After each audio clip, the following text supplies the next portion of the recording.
everybody's having a good day. It's hump day. It's hump day. Wednesday afternoon in the Crescent City. Gerard Stevens with you.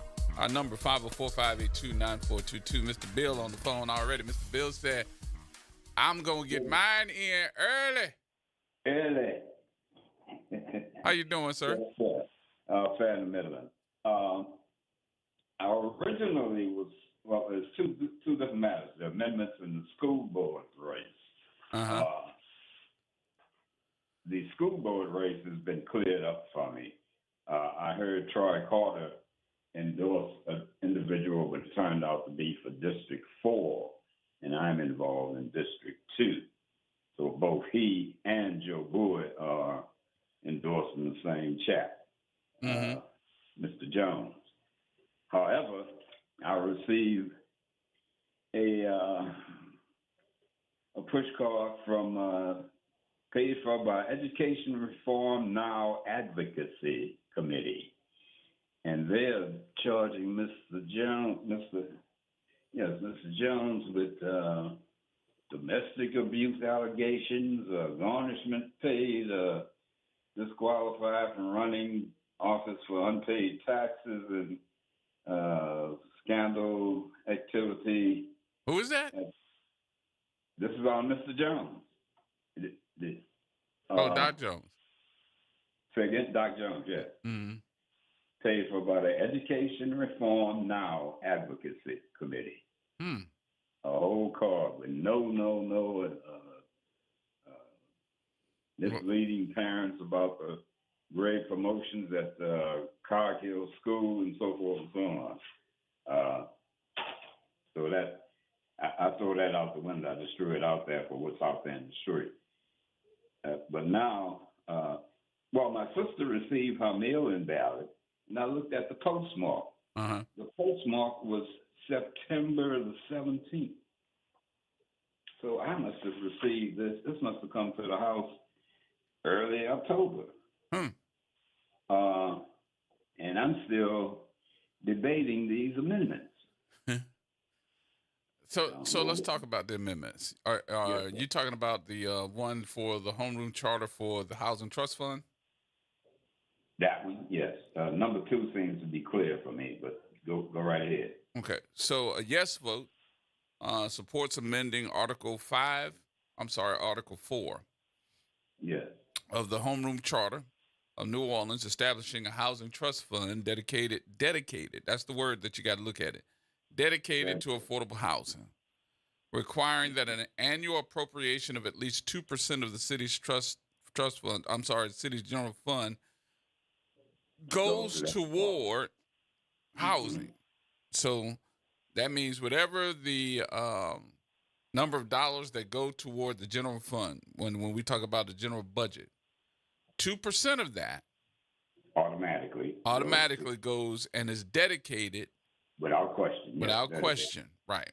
And it goes in that fund toward affordable housing. I heard some discussion on that earlier with Andronica? Yes. With Oliver Thomas show. And so okay. forth. So a no vote opposes it.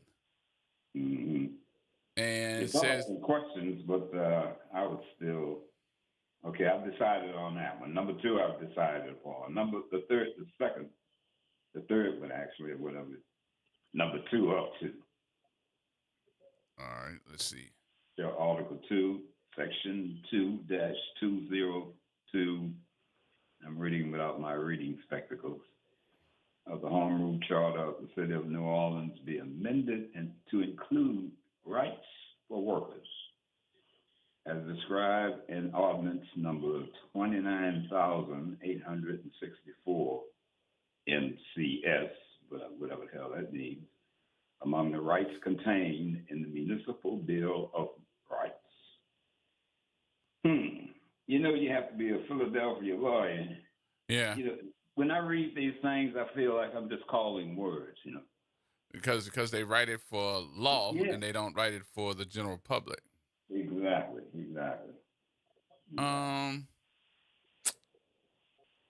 I wanted to bring this up yesterday, but you were on the other, you know, Yeah, I understand. So what part of this are you trying to get? So tell me where you are again. I don't know what the hell the damn thing is saying. Say what? Okay, so let's see. Amendment number 1, prohibiting donations to conduct elections. No, that's not it. I'm trying to load it up at the same time.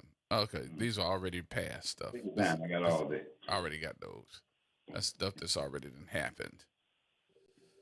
That's November 23. I'm trying to pull them up at the same time.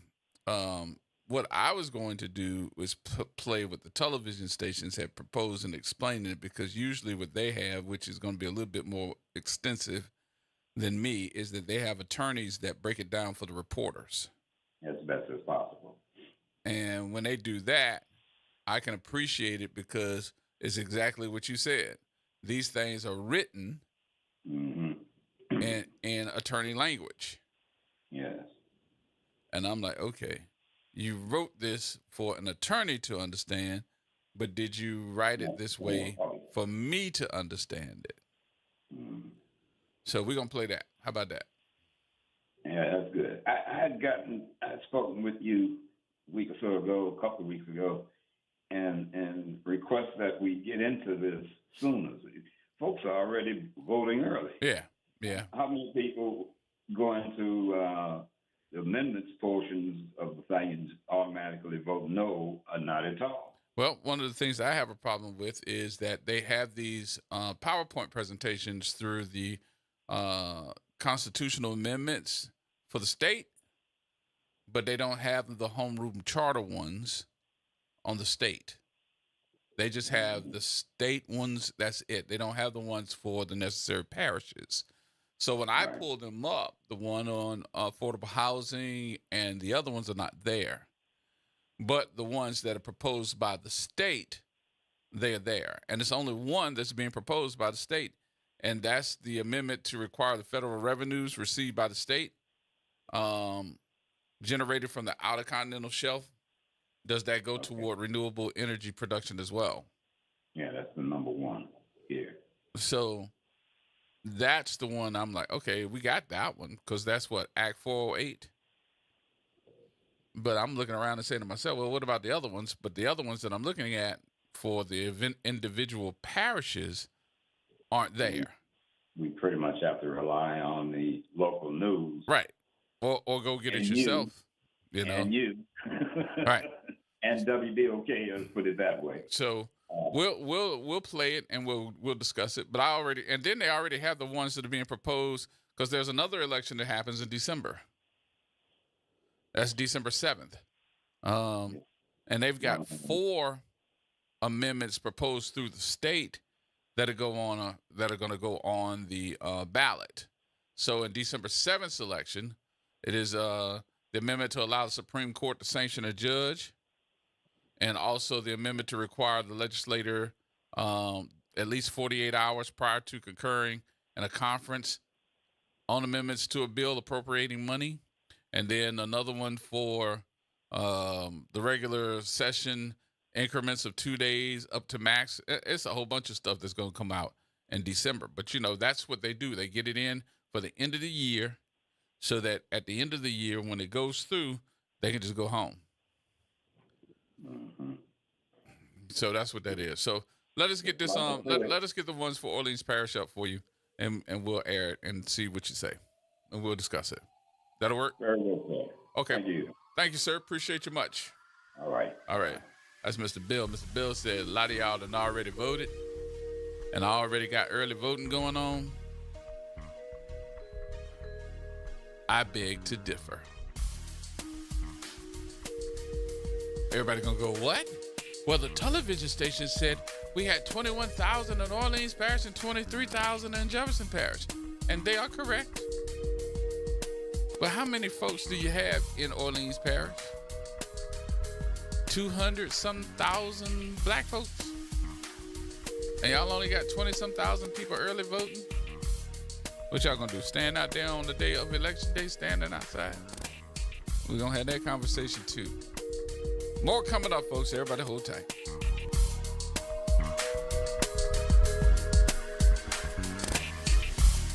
Hi, this is Coach Sash with WBOK Sports. Join us every Friday night for our prep preview show, where we'll have excellent analysis, we'll talk about the matchups of the evening, and get you ready for the night's games. Every Friday night from 6 to 7 o'clock on WBOK 1230 AM. This is Norman Robinson. The vote is the most powerful nonviolent change agent you have in a democratic society. You must use it because it is not guaranteed. You can lose it. And those are the words of the late Congressman John Lewis. Congressman Lewis and a litany of African Americans, men, women, and children risked life and limb in the fight to gain voting rights for Black Americans. A right, by the way, that was only granted to African Americans 59 years ago. So don't sit on your rusty behind and whine. Go vote, damn it. For everything you need to know, go to GoVote.com. That's GEAUX Vote.com. September is National Recovery Month and time to celebrate the millions of Americans in recovery. Metropolitan Human Services District wants to remind you that treatment is effective and everyone can recover. If you are looking for a recovery program and you live in the Orleans, St. Bernard, or Plaquemines Parish, visit mhsdla.org or call 504-568-3130. Recovery is possible, and MHSD is here to help. Metropolitan Human Services District, where we change lives. Keep up with NOLA Public Schools through Education Elevation, hosted by Superintendent Dr. Avis Williams. Education Elevation will highlight the achievements, innovations, and contributions of scholars, educators, schools, and the district. Tune in every fourth Wednesday at 11:30 a.m. for engaging conversations and updates as we strengthen connections and support the needs of our scholars. Mark your calendars for every fourth Wednesday at 11:30 a.m. Are you ready to make a difference in your community? Join me, Randy Chambliss, and my co-hosts, Dion Dana and Barry Mallory, on Helping the Village Radio Show, where we raise awareness, advocate for real solutions, and coordinate supportive services to prevent and reduce homelessness. We're connecting the dots to build stronger, thriving communities. Tune in every first and third Saturday at 2 p.m. as we collaborate with local leaders, real estate investors, and nonprofits, working together to provide hope and opportunity for those in need.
Folks saying on the Facebook they didn't hear it. Saying they didn't get the sound, but that's okay. We'll go back through it again. So to answer your question, Mr. Bill, there's a part of that makes me nervous or makes me go, about the workers' bill rights.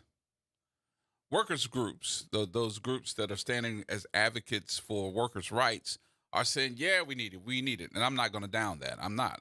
I really think that, yeah, workers do need rights. But is this an ordinance amendment that is a waste of time?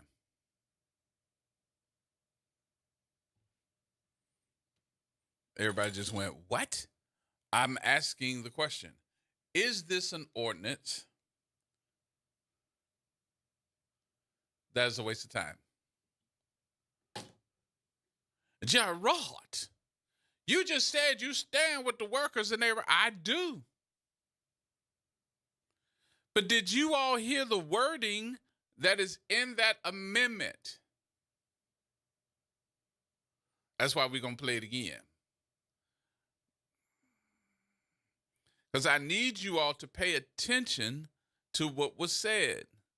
What was said in the Workers' Right Amendment Bill, whichever one we want to call it, amendment going toward the Home Rule Charter, is that it is symbolic.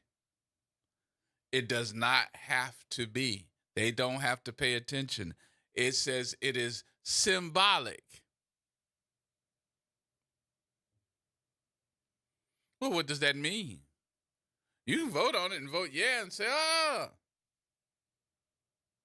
They just said it's symbolic. They didn't say it had teeth.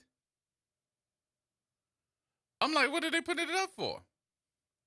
Did anybody else hear this but me? They're not saying that this is going to be how it is. This is not the bill that says this is how they have to operate. This does not say that this is the law. This isn't to say that people that work in Orleans Parish, this is what you're going to get. It says that that amendment is symbolic. Oh, that's nice. What's this a symbol of? Say, right, do me a favor. Go back to that again. Go if you can. I know you got 500 things going on over there at one time. But it did. It said that, of course, you know that this is symbolic. It's symbolic. It don't mean nothing. It don't mean I have to do it. I don't have to act like it's the law. It's symbolic.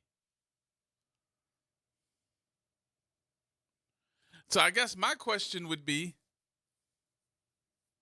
symbolic of what? It's symbolic that workers should have rights and you stand with it?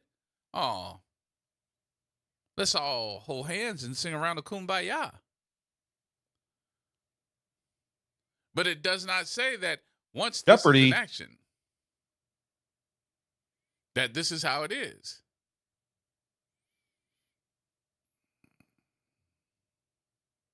You ready? Oh, okay.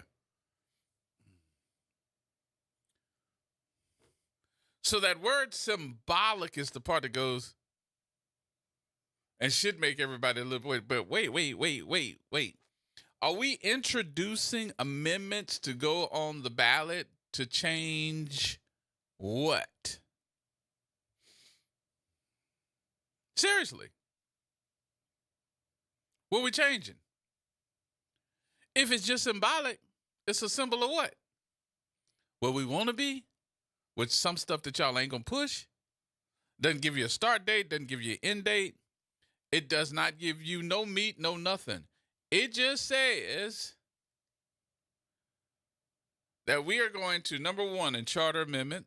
Oh, no, I'm sorry. Let me go to number 2. The Workers' Bill of Rights. Well, let's kick on it. An ordinance calling for an election on November the 5th in which the electors of the city of New Orleans shall be asked to approve an amendment of Article 2, Section 2-202 of the Home Rule Charter, adding workers' rights to the Municipal Bill of Rights and otherwise to provide with respect thereto. 1. The Council of the City of New Orleans hereby ordains that an election is hereby called in conformity with Section 9-202 of the Home Rule Charter of the City of New Orleans in Article 4, that is, Section 4 of the Louisiana Constitution of 1974, in which election there shall be submitted to the qualified electors of the City of Orleans for their approval or rejection a proposal to amend Article 2, Section 2-202 of the Home Rule Charter, adding workers' rights to the Municipal Bill of Rights to set forth the Section 4 of this ordinance. Section 2. That said election shall be held November 5th between the hours of 7 a.m. and 8 p.m. under the general election laws of the state of Louisiana. Section 3. That the official ballot to be used is said election and inserted in all voting machines and have printed thereof the following. The proposition that Article 2, Section 2-202 of the Home Rule Charter of the City of Orleans be amended to include rights for workers as described in Ordinance Number 202 among the rights contained in the Municipal Bill of Rights.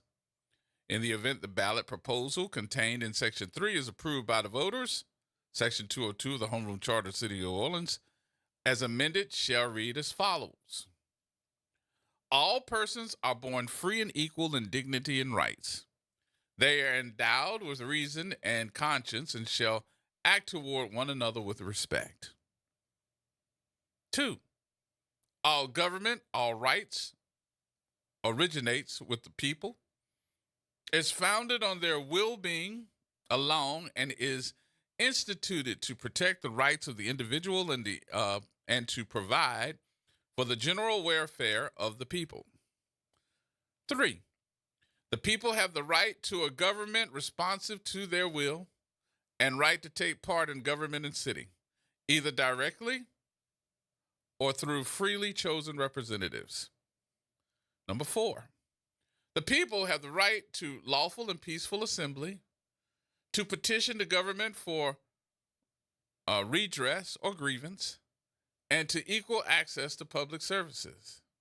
5.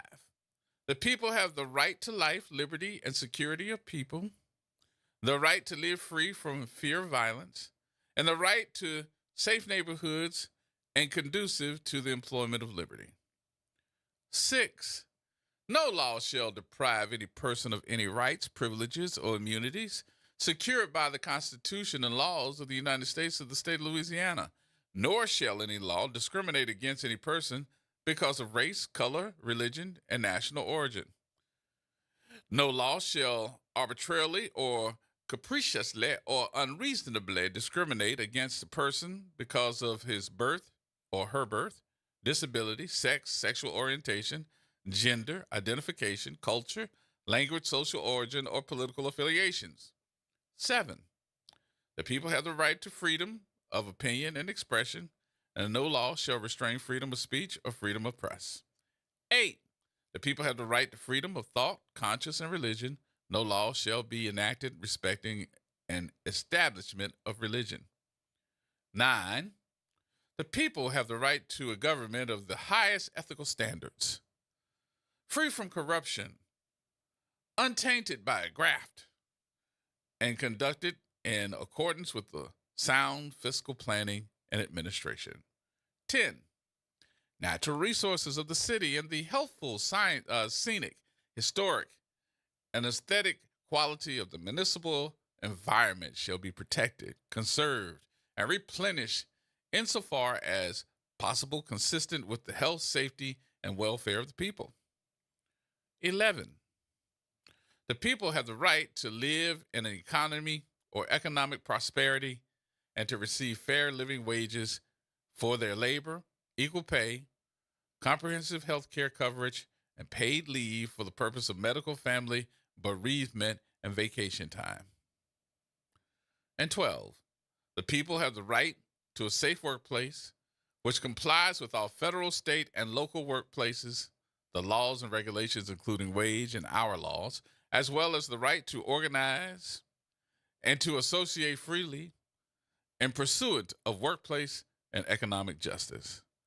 Number 13.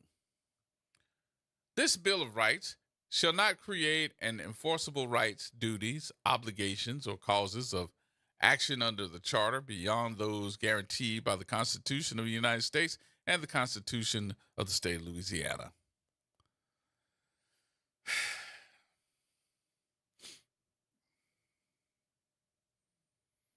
And here is the explanation by Channel 4 once more. Here we go. Go ahead.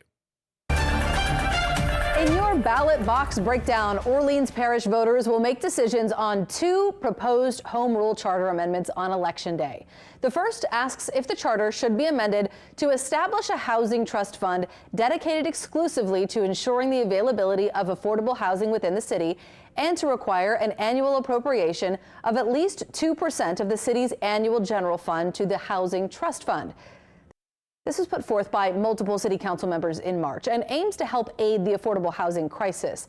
It would dedicate an amount equal to 2% of the general fund to the Housing Trust Fund, which would fund affordable housing, rehab and renovation projects, and provide funding for affordable rental assistance and other housing needs. Councilmember Leslie Harris says other cities have similar trust funds in place. The second is about workers' rights, asking should the charter be amended to include rights for workers as described in this ordinance among the rights contained in the Municipal Bill of Rights. This was put forth by Council President Helena Moreno back in March and puts forth a workers' Bill of Rights in New Orleans. It's laid out here and states that all people are born free and equal, deserve basic human rights, and to receive fair living wages, equal pay, health care coverage, and paid leave. It explicitly says it does not create any enforceable rights, obligations, or causes of action, but Council says it's symbolic in standing against anti-worker policies and treatment in Louisiana. It is strongly supported by local workers' rights groups. Council passed both measures unanimously, and now you'll get to vote on them in November. All right. Now, my question to you is, did you pay attention to number 13, which they were just saying on the explanation to this Bill of Rights? Let me read number 13 to you, why I am like, okay, and this is for what? Number 13 in this amendment made me go, you should have put this as number 1. But you made this the last one of the numbers here as far as, okay, let's go through 1 through 13. We made this number 13. This Bill of Rights shall not create any enforceable rights, duties, obligations, or causes of action under this charter beyond those guaranteed by the Constitution of the United States or the Constitution of the State of Louisiana. Let me read that again. This Bill of Rights shall not create any enforceable rights, duties, or obligations, or causes of action under the Charter beyond those guaranteed by the Constitution of the United States and the Constitution of the State of Louisiana. So, my question to you is, if I'm interpreting this right, I might be wrong. If you're not enforcing employers to say, hey, you in New Orleans, you got to go through this Bill of Rights when you working with your employees, and it's not enforceable other than what's provided by the Constitution of the United States or the Constitution of the State of Louisiana, then what are we doing it for? Because number 11 says the people have the right to live in economic prosperity, to receive fair living wages for their labor, equal pay, and I'm going to say that for women, equal pay, comprehensive health care coverage, and paid leave for purposes of medical, family bereavement, and vacation time. But under number 13, it says this Bill of Rights shall not create any enforceable rights, But if you got that as one of my rights, number 11, that I have the right for economic prosperity and to receive fair living wages, then what are we doing?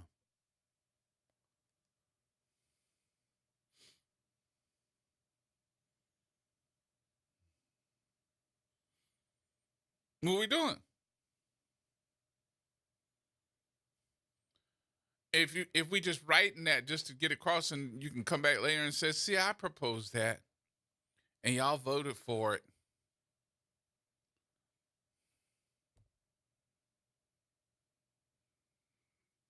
Am I wrong?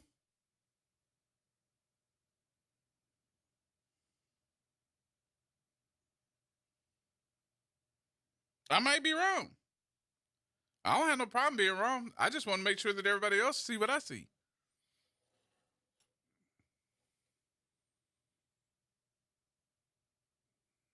Hello?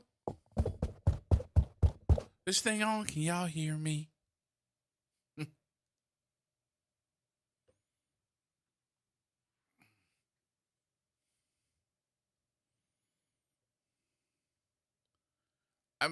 It almost, oh God, here we go. This almost makes me feel like, damn, do we live in the United States? Is Louisiana part of the United States? Are we operating under the same federal laws? Because number 11 of this bill says the people have the right to economic prosperity and to live under fair living wages for their labor, equal pay, comprehensive health care coverage, and paid leave for the purposes of medical, family, bereavement, and vacation time. But number 13 says the Bill of Rights shall not create any enforceable rights. Does that mean you're not enforcing the rights that I have, that you're telling me that I have, economic prosperity, to receive fair living wages, but you're not going to enforce it? That I should be getting equal pay, but you're not going to enforce it? I should be getting comprehensive health care for paid leave, medical purposes of medical, family, bereavement, and vacation time, but you're not going to enforce it?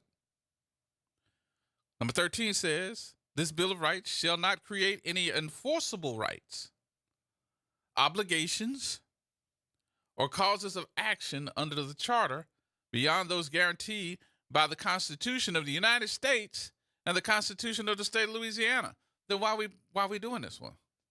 I would vote for it, yeah, just to say yeah, because, yeah, it makes sense that we have that. But I'm like, don't we already have that? Come on, somebody, please, please, please now. I may be totally wrong on it. I may be trying to tell y'all something and doing a comparison. I'm doing a comparison. I'm not telling you not to vote for it. I'm doing a comparison, and my comparison makes me ask the question. Sounds good until I go to number 13. It says that this bill is not enforceable.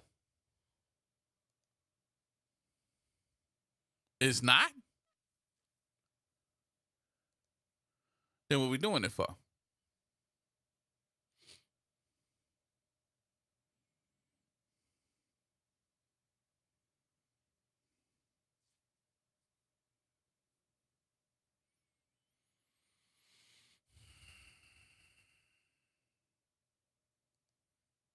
And I know I'm not reading it wrong.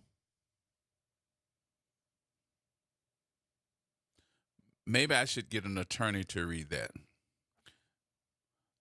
And do natural resources of city and the healthful, scenic, historic, and aesthetic quality of municipal environment shall be protected, conserved, and replenished insofar as possible consent with the health, safety, and welfare of the people. Number 11.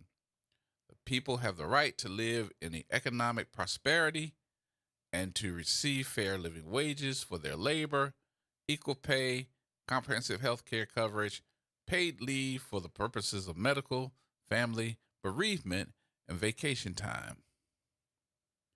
The people have the right, number 12, the people have the right to a safe workplace which complies with all federal, state, and local workplace laws and regulations including wage and hour laws, as well as the right to organize and to associate freely and the purpose of workplace and economic justice. I don't know. Lee, what you say? Hey, man, how you doing? I don't know. I'm confused. Yeah, I'm not. You know, It's too early to curse. yeah. So I won't. I don't know. You do it always. Go ahead. But this is hogwash. And we already have these rights Yeah. because it's in the Constitution. Right. It's in And the we have to Constitution follow for the state and the Constitution. Constitution for the United That's States. right. Right. So they're wasting time, or they're trying to present, the council I'm talking about, trying to present a good face, well, we did this, or we did that. How does that affect me, and how does it better me? How does it make me get the most I can out of my city? You know, for them to raise their hands up and say, we passed it all. I passed this amendment. We just passed a bill to modify working conditions. Working conditions have been modified since the 60s. You know, it's just another waste of time and money. And it's all 7, so I see it. But I think Council Member Moreno is the one that wrote this one. Yeah, but they all tell you the names on it. Yeah. And I don't think, you know, we have to look at what's been happening to us as black folks. We have not had equitable or equivalent treatment in getting contracts from the city, in getting contracts doing Mardi Gras in the Super Bowl to sell our products. We have to pay a ton of money to get a spot on Poydras Street. Mm-hmm. You're not going to see many of us out there. What are my representatives doing for my people? And I hate to say it that way because I want to be all inclusive of everybody in this city. Mm-hmm. But until they afford black men and black women equal pay, equal opportunity to fail, as well as what they give and apply or assist other races. And you know my stand on racism, vehemently opposed to it. Black people will never get a fair share. That's why we need to put people in office that after the first 6 months, if you haven't done anything, you get your tail out. But I just don't understand why you would want to do and put this on the voter rolls to be symbolic. You understand what I'm saying? What is this going to symbolize? What does that symbolize to you? That we in New Orleans afford equal rights and equal opportunity. That's guaranteed by something called the Constitution of the United States. Right. If So I am a member why- of this here country, That's right. then you're supposed to be able to get equal rights. If I'm a born member of this country, it affords me the right to pursue life, liberty, and happiness. But that has not been enforced or implemented by the people who are at the local and state level, people who can pass the laws or have them enforced. You know, we've got beautiful laws on the book, but they ain't worth the hill of beans when you come to enforce them. I mean, I can still go to little towns in Louisiana and Mississippi where, you know, don't let night catch you. Right. Because it's you're sundown going to be, towns. yeah, it's exactly, you know, and, you know, that's a shame that in this day I got to worry about my children, my neighbor's kids saying, I want to be an astronaut, and being told, we don't have no more room for you this year, but you can try next year. Right. You know, we need to be fighting those battles with every organization that we can. But I got a lot more to say, man, but you don't have time to hear it. I got you. But I got to sit down. So this with is not you. me. This is not just me. No, you know, when I first read the word, what's the word you picked out? Symbolic. Symbolic. Okay, well, whose boots they shining now with this? to make them look good. Mm-hmm. But they're going to put a statue up on City Hall about the Congress, the senators, and the councilmen? Right. No. Yeah, that's symbolism. Forget symbolism. Do something. You want to, politics is a lonely field. And when you bring up a very controversial subject like we need to give these people who come out for the Super Bowl the same opportunities Right. as we give other folks. Yep. And And this is written in strong language. This is written in strong language, though, Lee, because it does not say maybe. Doesn't say. It says shall not create. That's it says it's symbolic. Hell, I can make the Superdome symbolic of the whole city of New Orleans and its history. Right. Which I won't. I can go to those graveyards that were segregated. You couldn't be buried in a graveyard. Do these kids realize that today? That there are segregated graveyards in New Orleans where black folks would have to be buried on the left and white on the right. Can't be buried together. Mm-hmm. Yeah, you can't be buried. Forget the symbolism. A life jacket is a symbolism of saving my life, but if I don't put it on, it ain't doing me a damn bit of good. Yeah, there you go. All right, Lee. All right, G. I appreciate you, boss. Bye-bye. All right, more coming up, y'all. Got to take a break. More next.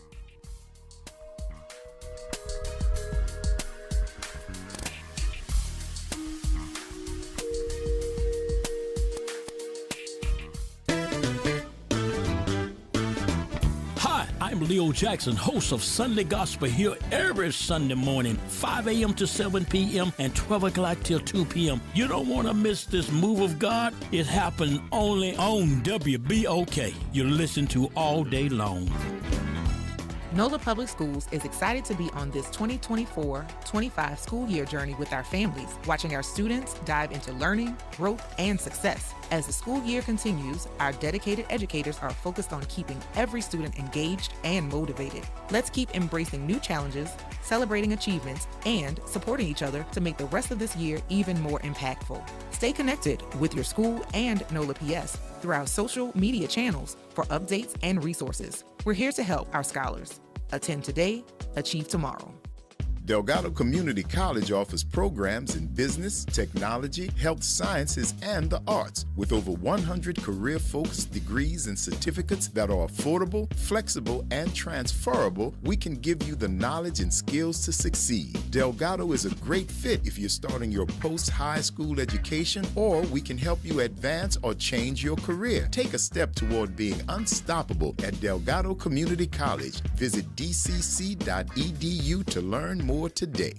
WBOK and LCMC Health are proud to present the Keeping You Well Cafe, 60 minutes of LCMC Health, where doctors speak directly to the people of New Orleans. LCMC Health is committed to improving the quality of health care in the New Orleans area, the Gulf South, and beyond. The Keeping You Well Cafe is another way for LCMC Health to engage with the community. Over the next few months, LCMC Health will join WBOK and local businesses to answer your health and wellness questions. Through this partnership, LCMC Health will provide resources to the community, including subject matter experts from the hospitals that will share expertise on health concerns and wellness practices to help you live your best life. Tune in to WBOK during the last hour of the reality check, or catch us at lcmchealth.org and follow us on social media. Dr. Donaldo Batiste stands with our families, fighting for better schools, charter and traditional. It's simple. Strong traditional public schools are necessary, as are strong and thriving charters. Our kids deserve options that work for them. His opponent? She's taken thousands from national charter school donors. They want charters to dominate New Orleans, but Dr. Batiste believes in balance and local control.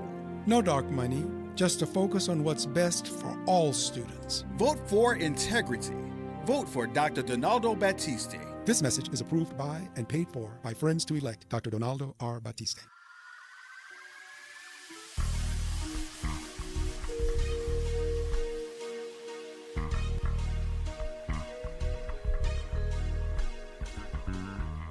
Who bring the power to the people, partner? Who bring the power to the hood home? Hey. That's that. Tune into the reality check. Look. Who bring the power to the people, partner? Who bring the power to the hood, home? That's that. Tune in to the reality check. Look. Welcome back. 2 minutes for the top of the hour. George, what you got? Man, is it me? Is it me, bro? Is it you? Why you say that? It gotta be me, bro.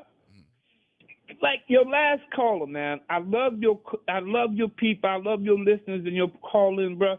The brother said it was too early to cuss, didn't he? Mm-hmm. And I'm like, I'm listening to you, and boy, you read this thing down, boy. It sounds like you had me rising up. I'm like, yeah, I believe in that, yeah. And that stuff about constitutional upkeep and all that stuff like that, you really had me throw it around on that one, because that was like going around my elbow to get my butt to get to my elbow to get to my head to put my ear in my finger. You know what I'm saying? In my ear. There's something wrong with your anatomy. There's something definitely wrong with your anatomy. I'm like, hey, bro. If your butt is any close I'm to like, your ear, there's something wrong in your elbow. WTF. How did your elbow get close to your butt? That's what I'm trying to figure out. I'm going to tell you how it got there, right? No, please don't. No. You don't want to know? Okay, No, okay, but here we go.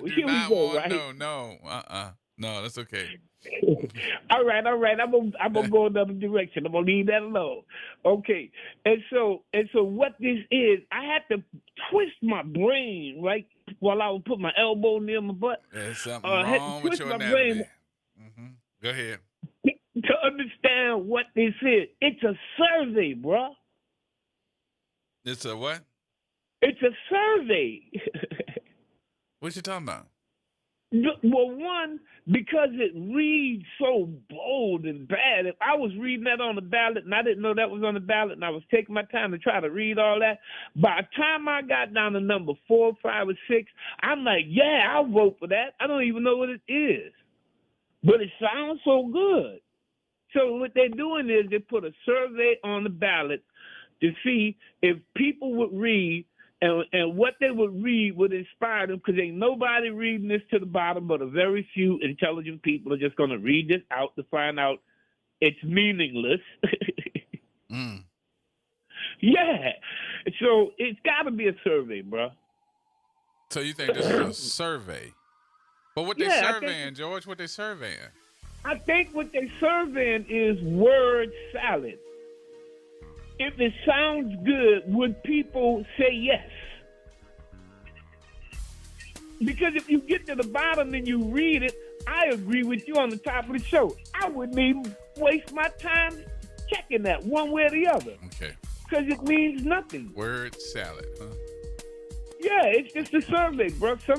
Somebody, you say, who put that up there? Moreno? Mm-hmm. Yeah, absolutely saying something mean nothing. Talking loud ain't saying nothing. Oh, okay. Because in the right to work state, everything you read would mean something.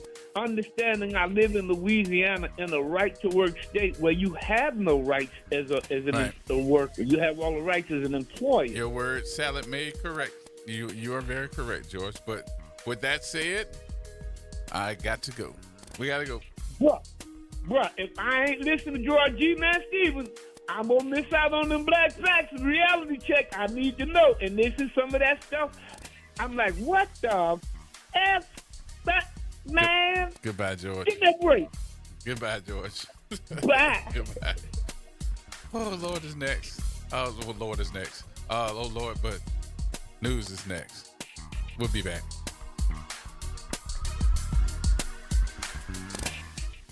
WBOK 1230 AM New Orleans. Home of the reality check. Weekdays 1 to 4 p.m. This news report is brought to you by New Schools for New Orleans.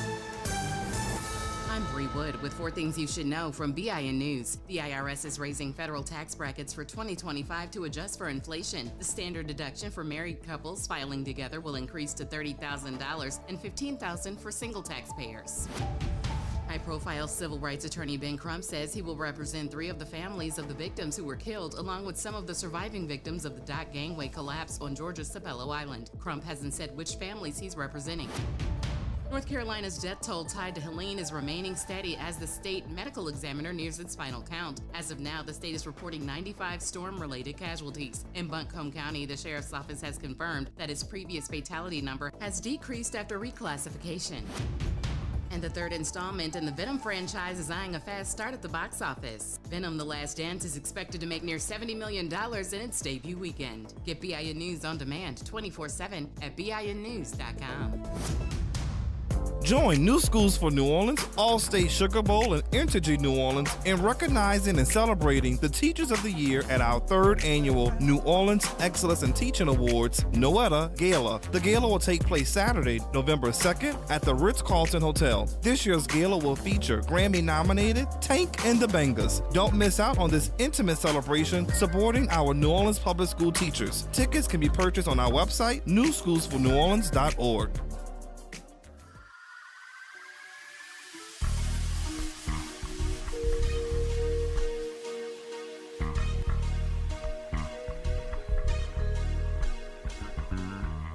Who bring the power to the people, partner? Who bring the power to the hood, home? Hey. That's that. Tune into the reality check, look. Who bring the power to the people, partner? Who bring the power to the hood, home? Hey. That's that. Tune into the reality check, look. Homie! You know, that's my favorite part. That's my favorite part. What's going on, good people? Welcome to the second hour. Well, this hour went by fast. Second hour of the reality check. Our number, 504-582-9422, as we talk about these amendments, especially for our folks in Orleans Parish, trying to understand them and making sure we go through them. Mr. Buddy, what you say? Hey, how you doing, Gerard? Good. How you doing? Pretty good. When you talk about people early voting, Yep. it got me curious. So I managed to search the internet, and I pulled up the number of registered voters for the state by parish on a spreadsheet for 1 October of this year, since that's probably the last you could register to vote for the election. Jefferson Parish had 272,489. Orleans Parish had 267,588. The difference between the two was Jefferson was leading by 4,901 votes. But you're right. They're talking about record numbers turning out. Nope. I'm just curious as to what the percentage of turnout will be after all this is said and done. So let me ask you this question, because maybe I'm a little bit thrown off too. Are we talking about the record turnout on a national level, or are we talking about the record turnout on state level? Because I'm talking about state level. State level to me is not a record turnout. Do you think so? Well, early voting, they're saying it's more than in 2020 or 2016, but it's that far as a record turnout. But I think it's, I want to see what the numbers are after the election when the total is counted, how many actually voted. And it's been low. I mean, the only exception I know of was when Obama was running the first time. Right. Was a record turnout, but other than that, it's not really that high. No, it's not at all. So we were at what? Locally. Orleans Parish was at 21 or 22,000, and Jefferson Parish was at 23,000 early voters. For the last 3 days. Yeah. Or 2 days. Last 2 days. So I'm like, why is that a record? That's not good at all. When you're talking about 942,000 people? Nah. Yeah, I think I don't know how many's registered in the state because I didn't look down at it. They did it by parish, so I didn't see a statewide spreadsheet. Well, but it's there, I'm sure. But yeah, anyway, we have those numbers. I actually got Garrett Chambers' information, so we're gonna play it in just a minute. So you just beat me to the punch again. I didn't mean to. I'm sorry I stole your thunder. You're so early. You're just so early. I'm just saying. But on those amendments, I'll reach for my wallet every time I see those amendments because if somebody's looking to lighten my wallet. So let me ask you this. Go to the amendment. I know you're listening to me when I'm talking about this amendment, but this amendment with this number 13 on it, this number 13, I'm like, then what are we doing? The Bill of Rights that you're introducing, calling it fair housing, fair rights, fair obligations, fair minimum wage, and all this other stuff. And then number 13 says, it shall not create any enforceable rights. I'm like, then isn't that just like, why is it on there? That's like peeing in the wind. I know it's feel good stuff. And if this is just feel good stuff to me, how much did it cost us to put this on the ballot? Well, it's just bits and bytes other than the printing costs for paper ballots. I just think this is a waste of time because we have that in the state constitution and we have that as the United States Constitution. But would you read the amendments? Because I've only got 3 amendments on my ballot in Orleans Parish. Well, that's the ones I'm reading. That's the first one. I just wanted to go over that one, but I'm also going to go over the housing amendment. I'm going to go over that in just a minute. The amendment. I'm going to go over that one in just a minute, and also we're going to go through that because you already let me know about the state one with the money going from the outer, the drilling part. Yeah, I already spoke to you about that one. Yep. I'm voting no on all 3 of them. So, I'm getting ready to go back through them. I just wanted to talk about this one because I was like, this Workers' Bill of Rights to me doesn't seem, it's not holding water to me. I think it's a waste of time. I do too. I do too. And unfortunately, I'm saying that because if it held water and you would take Orleans Parish's $7.25 wage and say, hey, to be in Orleans Parish and you hiring folks, then we're going to take the minimum wage up. Okay, cool. That could stand. I think that would stand if you said we're going to put some teeth to this thing. But this number 13 is just like, you shouldn't even wrote this. Right. So. Okay. I thought it was me. I'm curious about what amendments are they going to stick on the ballot in December for the runoff. I couldn't find it on Secretary of State. Oh, it's December 7th. It's on there. It's December 7th. Look under legis.la.gov. That's Legis Docs. That's legis.la.gov. And they have the election November 5th proposed amendment, and then they have the December 7th proposed amendments. There's 4 of them. 4 of them. Okay, I'll look at them. Okay. But, you got to reach in your wallet. Yeah, you got to protect your wallet because they put these things on these low turnout elections. Yeah. And they slip them through. That's how they get them through. Low turnout elections. Now, think about something. You've got 4 amendments in December, but 1 state amendment for the presidential election. So, they already know that December is going to be a low voter turnout. So I'm going to put the majority of the ones that I want to pass on the December ballot. I agree with you. They're trying to screw the taxpayer. And watch out for number 4 on there. If you get a chance to read number 4 on the December 7th proposed amendments. It's talking about tax sales. I know. I'm paying too much now. They're killing me. Yeah. All right. Talk to you later. See you later. All right. Bye. 504-582-942. You got that Garrett Chambers piece that I gave you? Did I send you that? Because Garrett Chambers is on here and breaking down parish by parish the number of folks that voted.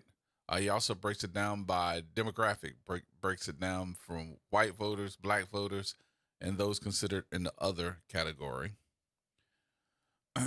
So I can tell you that early voting to me was not and has not been so far a big success. East Baton Rouge, probably 31,198 votes.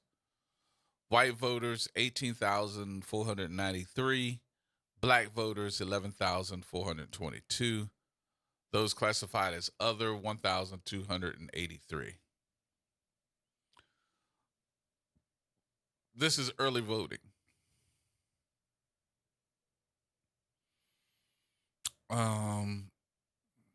Calcasieu, 13,497 voters altogether. So far, white voters, 10,726 voted. Black voters in Calcasieu Parish, 2,362.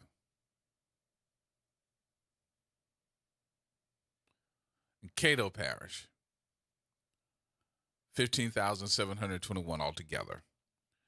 White voters, 9,005. Black voters, 6,121. 505 others. These are not great numbers. They are not great voting numbers. Black or white? Black or white?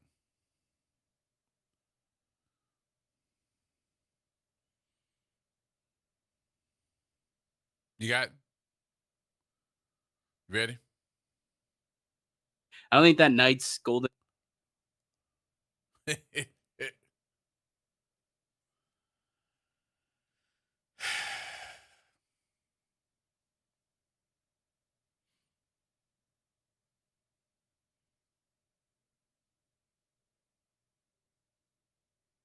Go ahead. This is Gary Shakers. For every 10 black people you stand up, 9 out of 10 of them have not gone to early vote. Here are the numbers. 200,000 black people live in East Baton Rouge Parish. So far, only 11,000 black people have gone to early vote. 216,000 black people live in Orleans Parish. Let me tell you how many black folks have went to early vote in Orleans. Down here, 17,000 black folks have gone to early vote in New Orleans. 17,000 black people have gone to vote in New Orleans out of 216,000 black people in New Orleans. Y'all got a school board election right now going on in New Orleans. School board races, your kids' education is on the conversation and on the table on top of the presidential election. I know y'all don't know how to say Ouachita, but Ouachita Parish has 59,000 black people. Let me tell you how many black folks in Ouachita Parish went to vote. 3,000 right there. Below Orleans, that's Ouachita. 3,272 out of 59,000 black people in Ouachita Parish have gone to vote in Louisiana. 350,000 voters have gone to early vote in Louisiana. 249,000 of them are white, 88,000 of them are black. Let me show you how many registered black voters we have in Louisiana. Right here, 942,000 registered black people in the state of Louisiana. 942,000 registered black people in the state of Louisiana for a grand total of 88,000 black people that have gone to early vote. Now, I'm going to tell you what I think in this situation. A couple things. Now, here's the deal. Those are the numbers, and here's what my belief is. There's been no investment in Louisiana from the Democratic Party, from the presidential campaigns. There ain't no TV ads for the presidential campaign, for the party. There ain't no radio ads. They're not spending no money down here. So Democrats consistently ignore Louisiana, even though it's one of the blackest states in America, and it has the potential to end up in a different place if the investment was here. That's number one. The investment has not been made in Louisiana, and the results continue to show. I continue to say that every election cycle. So I am actively in this conversation asking you to share this, encourage people to get out and vote, and understand that if you live in Louisiana right now, if you stand 10 black people up, 9 out of 10 of them did not go to vote yet. If you stand 10 black people in any room together, 9 out of 10 of them have not gone to vote. So we should be asking them, have you voted? If you have not, what is your plan to do so? Can I give you a ride? Can I encourage you to go today? Polls close at 6 o'clock during early voting. We have until Saturday to early vote. But listen, it's on you to do it, okay?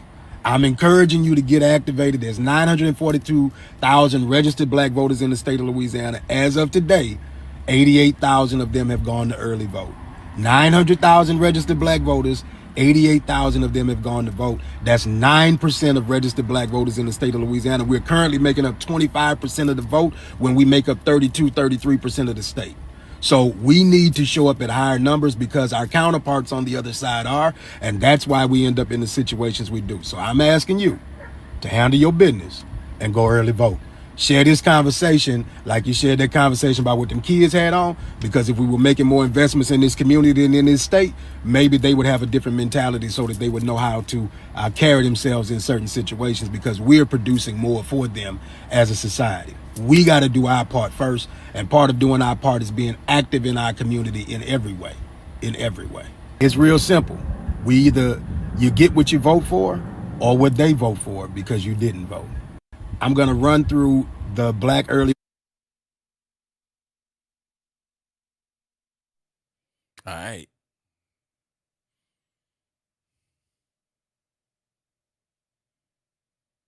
Y'all heard the numbers?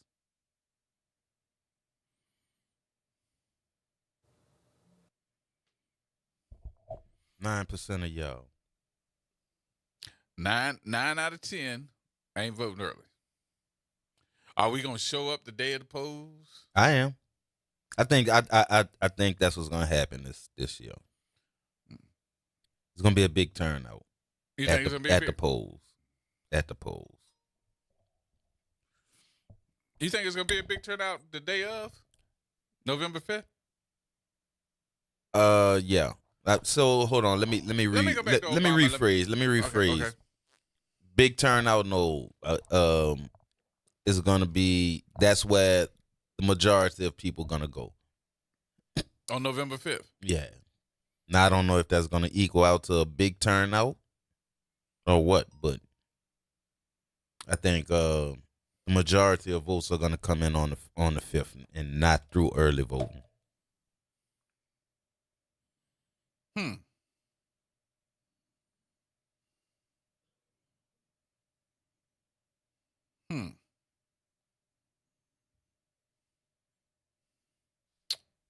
I feel like out of that 9 that haven't voted yet, 7 probably are gonna vote on the 5th. I don't know. Let me see how people feel about this. So I feel like there's 2 out of the 10 that's not gonna vote.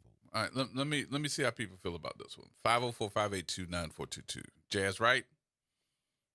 I don't want to say Jazz wrong, but Jazz right? What you feel? People gonna go early vote, or they're gonna turn out on November the 5th? Going to the polls, or they're not gonna vote? What you think? 504-582-9422. What you say, Miss Ty? How y'all doing? Good, dear. How you doing? Good. I kind of agree with Jazz on this one. I know for me personally, I don't like to early vote unless I have something to do and I'm not going to be here, but I prefer to go the day of. I don't know. It's just something about going the day of, to vote for me. Mm-hmm. So that's my reason why. So if anybody is like me, then yeah, that's what they'll do. But I think that this one, I don't know. I think there's more excitement for people to vote the day of. I don't know why. That's just how I feel. I feel like, I don't know. I agree with Jazz. I think it's going to be a bigger turnout than we expect. I think that a lot of social media is showing such negativity, and those, like Chicago turning red, those people and things like that. And I think that that's going to be a bigger motivator for people to go out the day of. I don't know. I just don't think that early voting is like a big thing for people. So I kind of agree with Jazz on this one. So let me ask you: Are black folks motivated to go vote or no? I think they are. Why so? I think they are. I think it's the opposite of what we're seeing. I've talked to pockets of people here and there, and, it's the frustration of what social media is posting, and they're like, this is not who we are. We're going to represent, we're going to turn out. I talked to a few people of the Divine Nine, same thing. They want to go the day of. So I think it's us, motivated because of how much negativity is out there and how many black people social media is showing that, are flipping and voting for Trump. So, like I said, I think that it's going to be a big turnout. I agree with Jazz. It may not be humongous, but I think it's going to be big enough for us to tip the scale. Okay. Always good. You going to the domestic thing this evening? Yep, I'll be there. Okay, I'll see you over there. All right. Okay, Miss Ty, thank you, dear.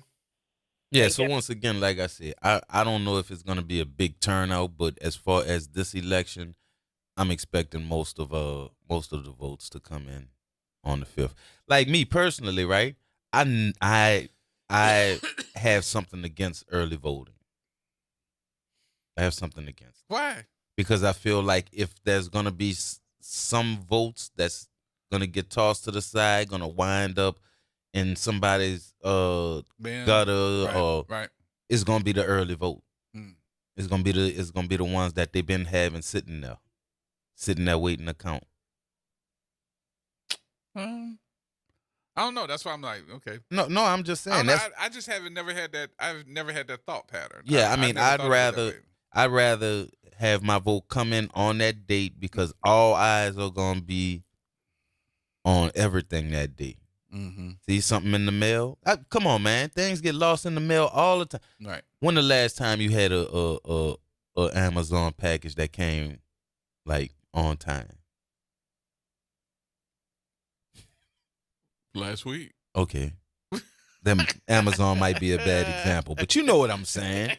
Mail is now it's too unpredictable for me to be putting my vote. I've been looking for a letter that's coming in the mail through the United States Postal Service. See, there you go. So that's what I'm talking about. There And you then I go went right to the there. Postal Service with the little slip that said, "Come by the Postal Service to pick it up," and the guy tells me, "Oh, it's not here yet." See what I'm saying? So Well, that's where what is it? But that's what I'm talking Still about. on the truck 3 See? days ago. See?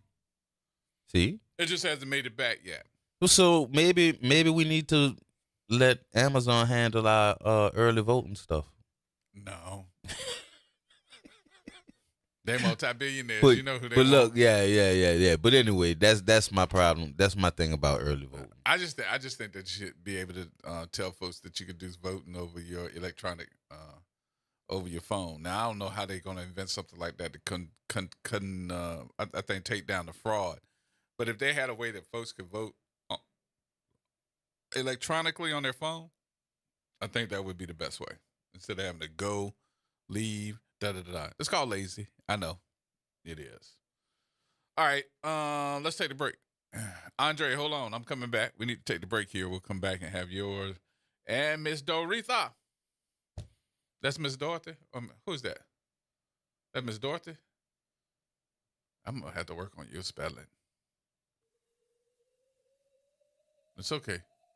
We gonna work on it. Everybody, hold on. We coming back in a minute, y'all. What? I ain't got nothing to say. Uh-huh. I ain't got nothing to say. We're gonna work on your spelling. More coming up, folks. Everybody hold tight.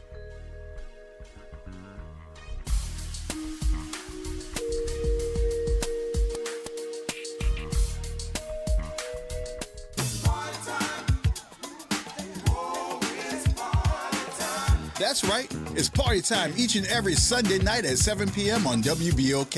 It's the Throwback Throwdown with DJ Wick as he brings you the best in old school from the 70s, 80s, 90s, and the early 2Ks. Plus, the party goes to another level at 9 p.m. with the Throwback Throwdown Party Mix to round out the night. It's the Throwback Throwdown Sunday nights at 7 p.m. on WBOK 1230 a.m. and on the World Wide Web at WBOK1230.com. It's that time again.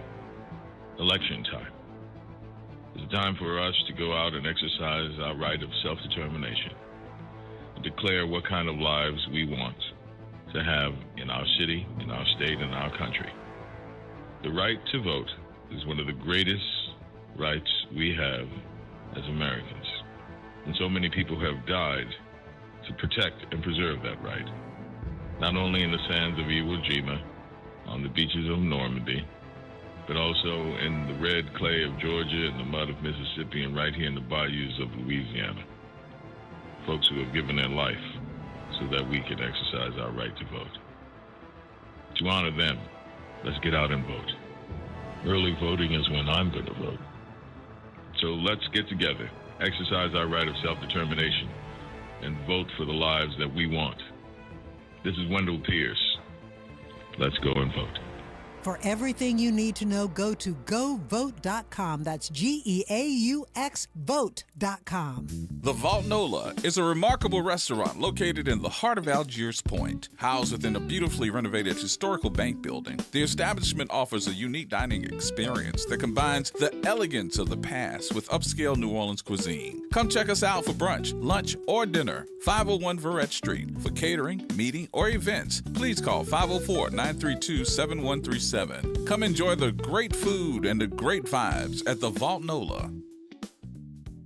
NOLA Public Schools is excited to be on this 2024-25 school year journey with our families, watching our students dive into learning, growth, and success. As the school year continues, our dedicated educators are focused on keeping every student engaged and motivated. Let's keep embracing new challenges, celebrating achievements, and supporting each other to make the rest of this year even more impactful. Stay connected with your school and NOLA PS through our social media channels for updates and resources. We're here to help our scholars.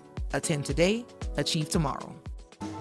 New Orleans Burlesque is back. The Red Light District, located on the second floor of your New Orleans headquarters by Nice Guys, presents a captivating, international, award-winning burlesque experience that will leave you breathless.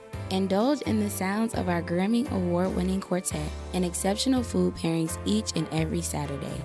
To purchase tickets, visit Eventbrite.com, and remember, what happens in the Red Light District stays in the Red Light District.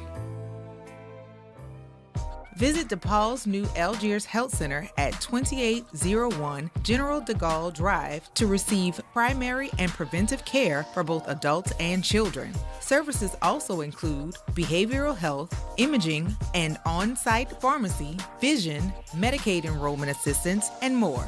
For appointments, visit DePaulCommunityHealthCenters.org or call 504-207-3060. Making a difference in the community. WBOK 1230 AM.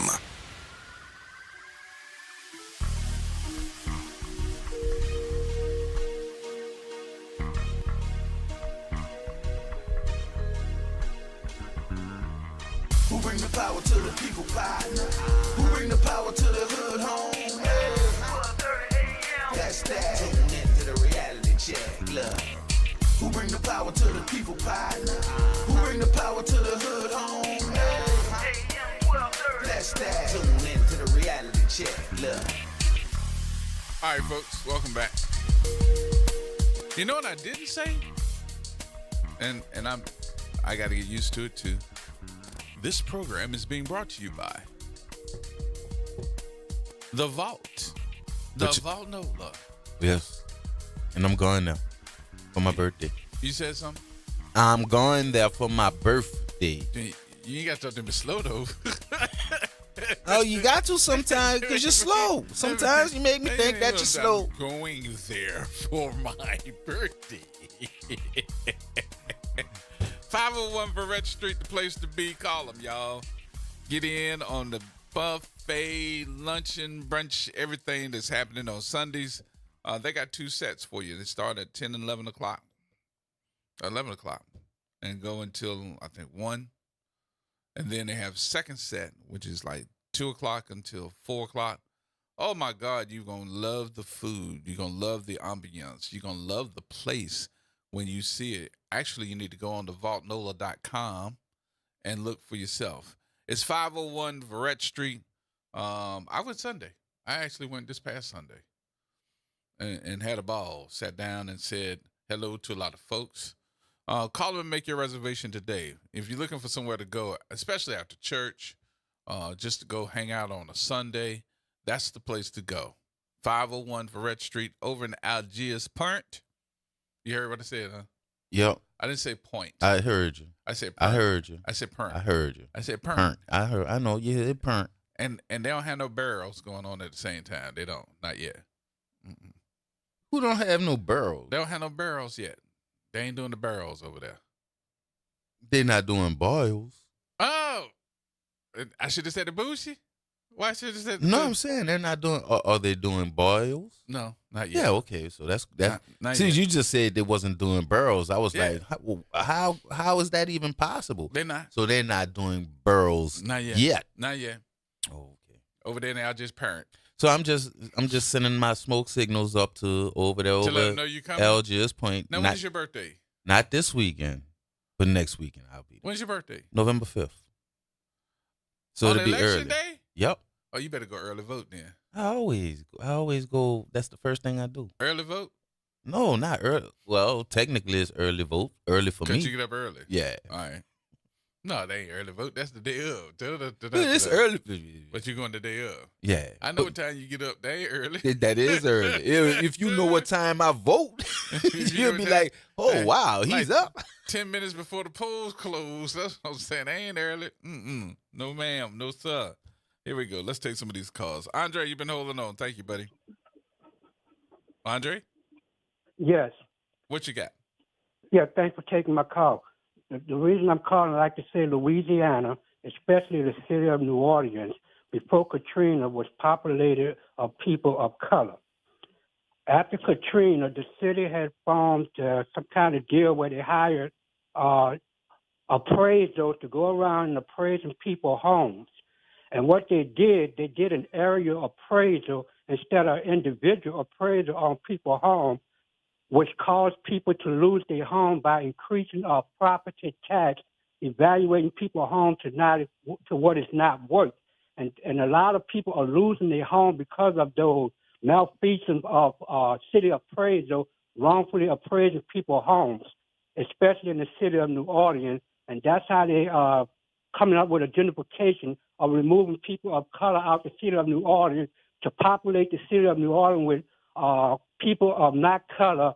So when the election day comes up, the city is now predominantly filled with white people, and that's how they are winning the election, because they moved out the people of color by wrongfully appraising their home, overvaluing people's homes to where they cannot afford it, and people have lost their home and bailed out, and the white people moves in and buys their homes, and that's how they win the election, because now the city becomes populated white, and that's another thing people have to look into.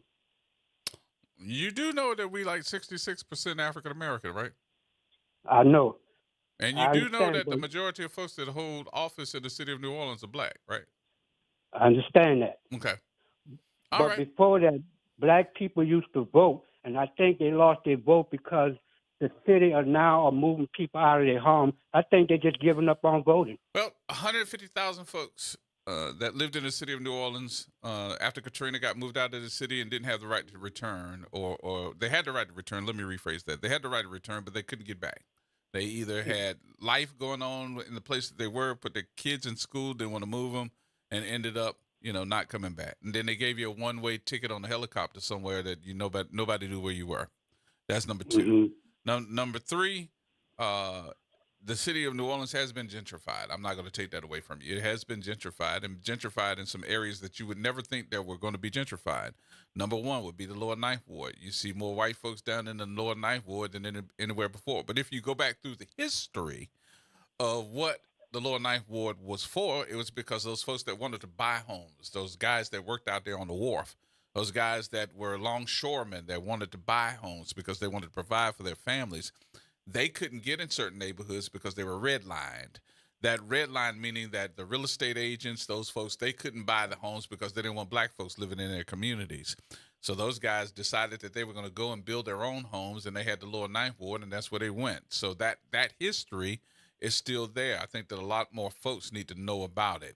The other part that I would say is the fact that you have areas like the Treme, which has been one of the largest African-American based communities in the country, is now being gentrified as well. And those properties that are in the Treme have skyrocketed because it became somebody looking at those properties and they could get top dollar for it. The city of New Orleans, when we said we were going to have our homes evaluated and said, okay, is it worth this, is worth this, or whatever, we then took away all those assessors. Remember, I know you can tell me, remember when I think we had 7 assessors? And then everybody said, okay, let's get rid of the 7 assessors and go down to 1. I think this is where we seem to have the biggest issues, because none of those assessors were evaluating properties under one big deal. Now we have an assessor that is going to look there, run the numbers, and everybody's equal.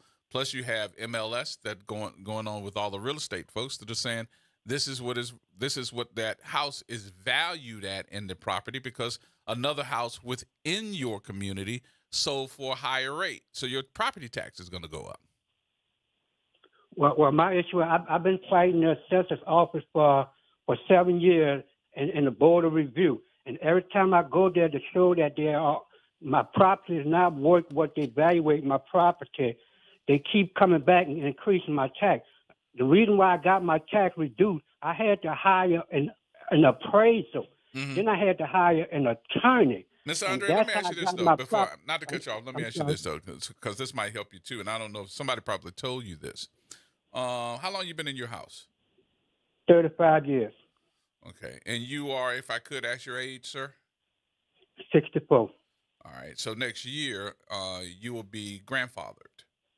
Right. So your, I'm not saying you're going to be a grandfather, I'm saying your property tax is going to be, and your appraisal will be grandfathered as of 65. So nobody can take your property tax or the amount of tax that you are paying up. So you'll be grandfathered. But I think you have to apply for that too. Did you hired an appraiser? I was supposed to hire an appraiser, and when the appraiser come back, my house was 3 times less than what the city appraiser had appraised my house. And they appraised my house so that I could pay more taxes. We are paying more tax to the school board on our property tax, and most people that look like us is not in the private school where we're paying the school board. Most of our people are in public school, but we're paying high school board tax for who? For people that don't look like us? Mm-hmm.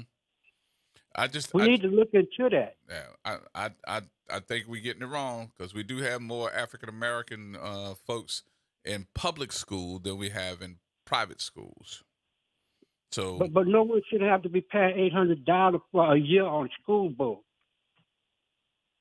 That's your. I think that might be the tax that they said. Hey, because remember the school board named their tax and didn't ask the people of New Orleans should they or should they not raise it. They just went on ahead and did it.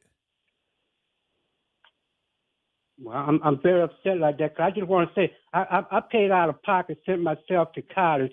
I did 2 years of college. I only paid $2,000. Here I'm paying $800 school board tax, and none of my kids are in private school. Yeah, I would go back and meet with the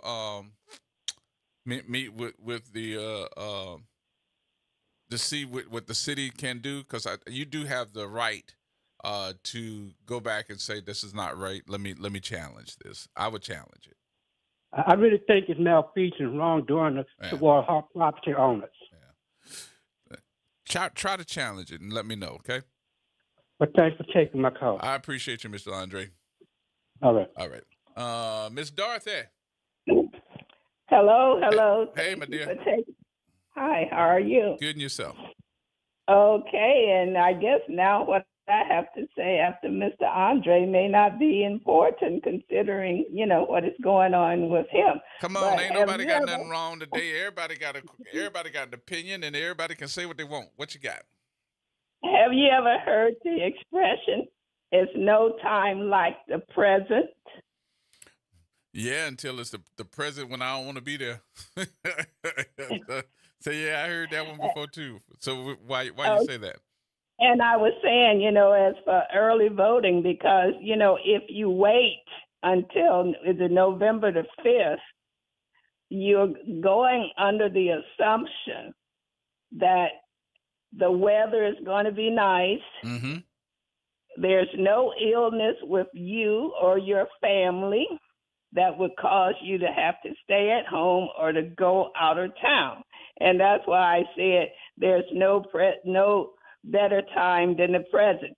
If somebody told you, "Oh, I got $1,000 for you," you can pick it up now, or you can come get it on November the 5th? On another date. Mm-hmm. What do you think a person would do? Knock at your door? They would knock at the door.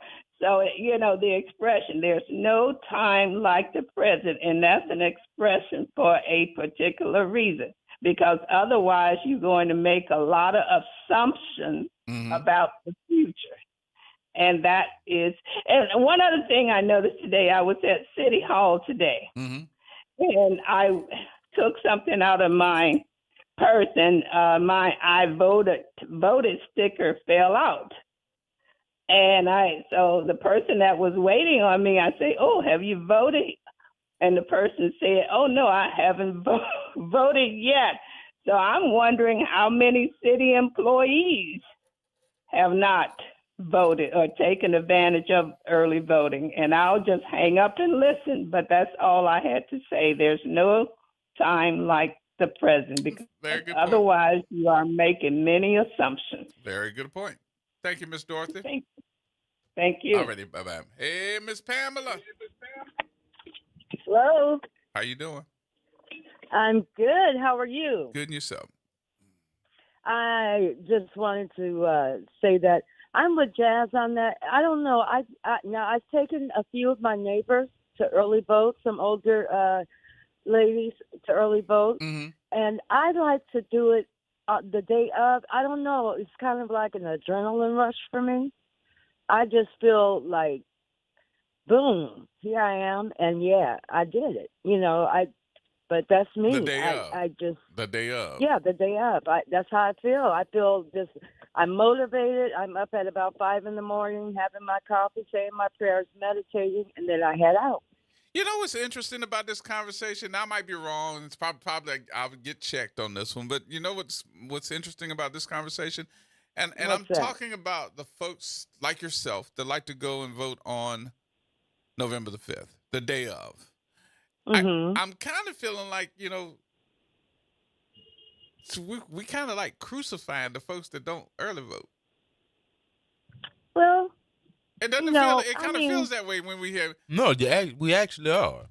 I'm not trying to be funny. I'm really understanding. It sounds like we're almost criticizing. Yeah, like you stupid for not early voting. I'm looking down on the folks that go and vote on November the 5th. On the actual date of the election. Yeah, just because you didn't early vote. And I understand the rhetoric about, just like what Miss Dorothy just said. Miss Dorothy said, no time like the present to go and do it. Yeah, you're right. And it's not that I'm procrastinating, but I'm listening to what Miss Pamela said. Miss Pamela said it's not that I'm procrastinating. It's not the fact that I got something going on or I'm waiting. I like to go on election day. I do. And nothing wrong with that. There's nothing wrong with it. It's nothing wrong with early voting. There's nothing wrong with going on the actual day.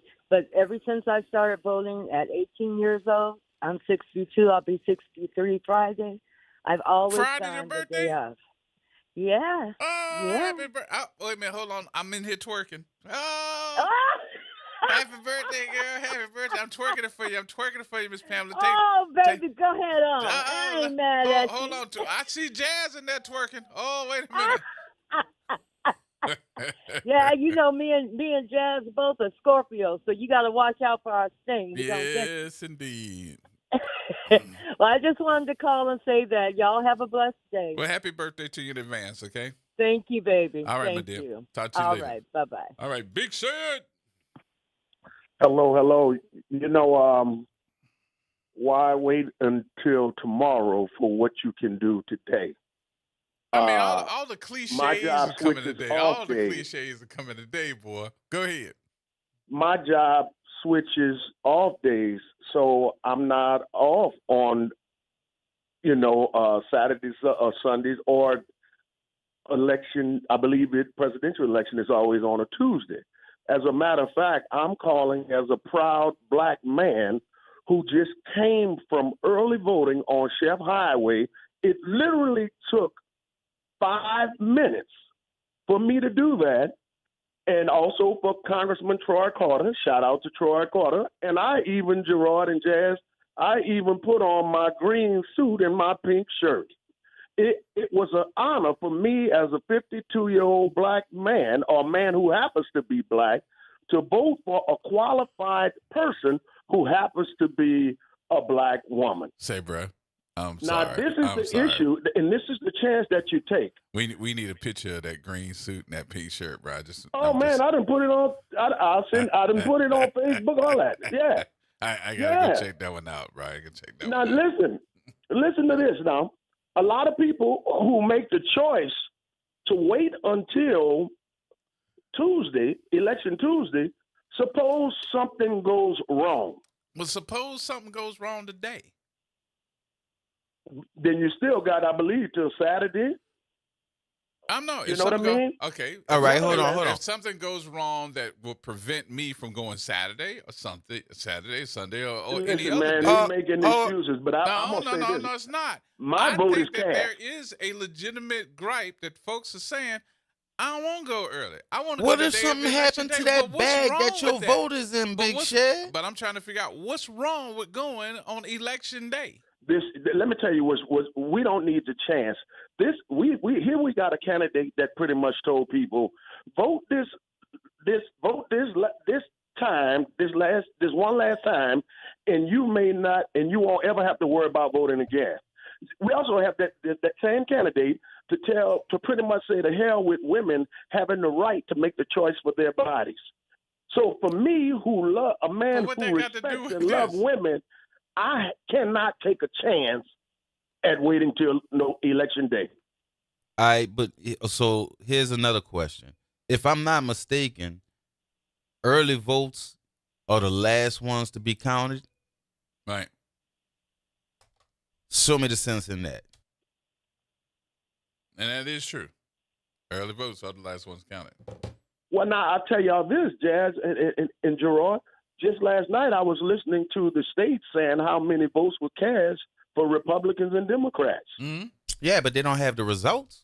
They don't have the results. No, but you still can gauge your early voting by how many Democrats and Republicans. No, you can't. Because you really not can't, every Democrat is voting There is a Democrat. whole lot of folks that are Republicans that are going to be voting for Democrat. So no, you can't gauge them. Listen, man, keep making up excuses and take that chance. And I tell you what, and if you don't, and you know what, your listeners want you to let us know if you voted that Wednesday morning. I'm just, and God forbid anything happens. All right, I'm gonna say And this. by the way, it ain't Wednesday, it's Tuesday. In the last election, I know you would vote that Tuesday, but your next show would be perhaps that Wednesday. I'm just saying, in the last election, you remember all them ballots that was found on side the road? Guess what that was, Shad? Early voting. That was early votes, bro. And that just was early votes, And just bro. remember the day of the election for Obama. So who's taking a chance? Those Me folks going that on let you go election vote. day, or you putting your vote in the hands of who knows how many people? There is no excuse for that, but I'm sure that didn't happen in Orleans under Mr. Lombard. Y'all have a great day. All Let's right, not Sid. make excuses. Let's make this change happen. Goodbye, Vote green as if suit your man. children's That's green life suit man depend upon it. and a pink shirt. And I approve this message. Goodbye. All right, Sid. Yes, indeed. Reverend Wallace. Hey, my brother, how you doing? What's First going of all, on? man, with all this crazy stuff with who vote first and all that's good.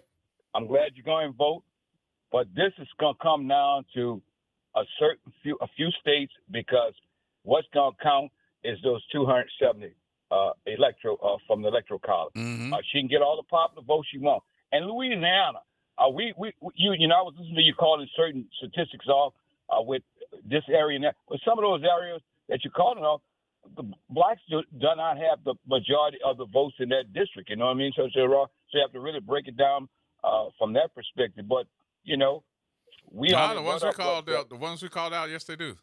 They have the majority. You heard East Baton Rouge. You heard Orleans Parish. There's a lot of disingenuously, a lot of black people are certainly not because of Donald Trump. They just really burn out with this election stuff. You know what I'm saying? And it showed up the last time we had the election with the governor's race. Three of our major leaders did not really support Mr. Wilson. They went through I don't want to call no name like the brother just called a name, but don't believe the hype with a lot of this stuff, man. You know, a lot of people sitting on front door stage telling you one thing, but going behind the curtain doing another. No, the And that's why a lot Democratic of black Party, folks are though. not No, voting. Reverend Wallace, the Democratic Party did not spend no money in Louisiana for the They governor's ain't gonna race. spend none. The Republican got the state locked up. How you gonna spend money when you know you ain't gonna get nothing out of it? I don't blame that woman. Biden didn't come here when he was running, so it ain't nothing new. Look. It didn't. It happened. Mary Landrigan was in there. Biden when he ran, Obama when he ran, they didn't do nothing for him down here. So it's nothing new. So We worried about the local race. Who's going to be the next mayor of New Orleans? That's what people need to get ready for. But that's not the election right now. That's not the election right now. So that's what we're talking about. But that's what they ought to get themselves ready for. Who's going to be your next councilman and all that stuff so we can get some results? Because Jeff Landry is the mayor of New Orleans. That's the damn mayor, Jeff Landry. All right. Thank you, Rab. All right, we need to take a break. Trees, hold on. We coming back. We done got the Reverend worked up. He don't want no pork chops today. And you gonna get me cussed out. Oh, you getting cussed? Yeah. How you getting cussed out? On trees. On trees? Yep, because I didn't know you was gonna take Reverend Wallace? Yeah. I'm taking down Trees next because I know she's gonna be long. You heard that, huh, Trees? Yeah, that ain't got nothing to do with me. Yes, it do. Nope, ain't got nothing to do with me. That's what they told me to say, Trees. He holding up signs over there. He lying. More coming She up know now. better. She don't know better. More coming up, y'all. Hold on.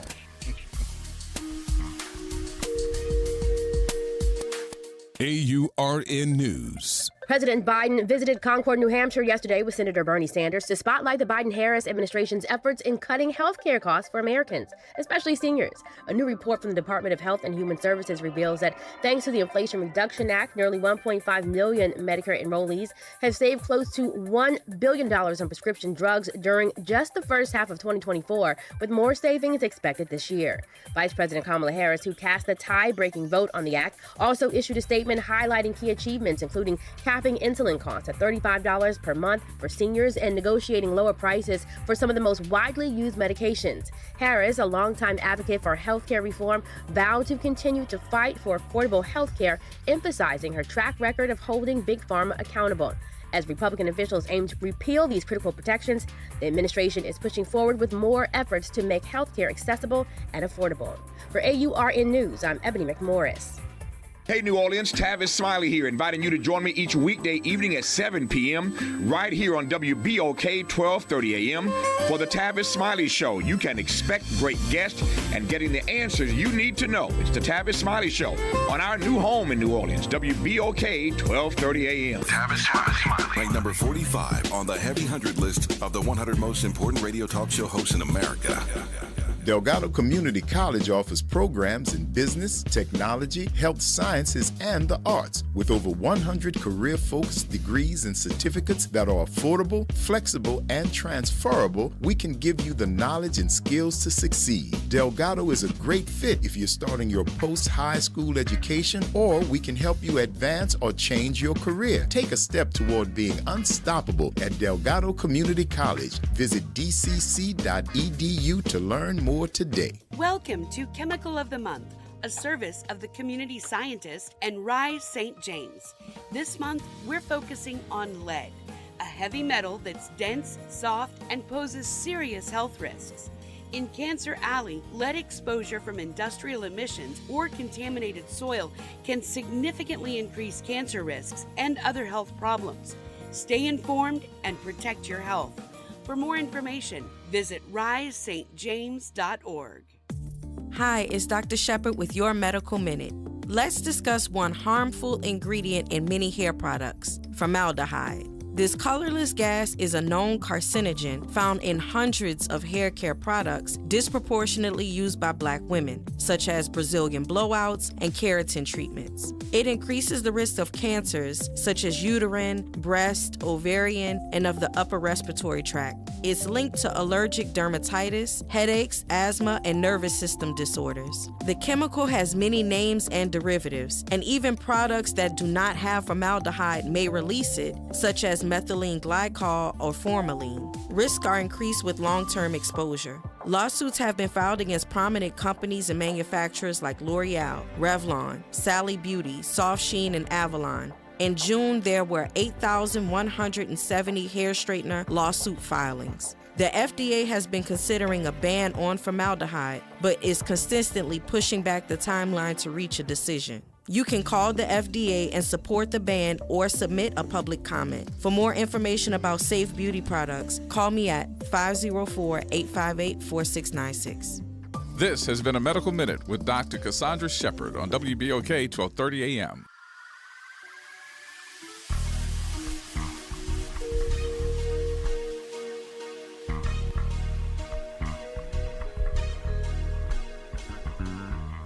Who bring the power to the people, partner? Who bring the power to the hood home? Hey. That's that. Tune into the reality check. Look. Who bring the power to the people, partner? Who bring the power to the hood home? Hey. That's that. Tune into the reality check. All right, folks, welcome back.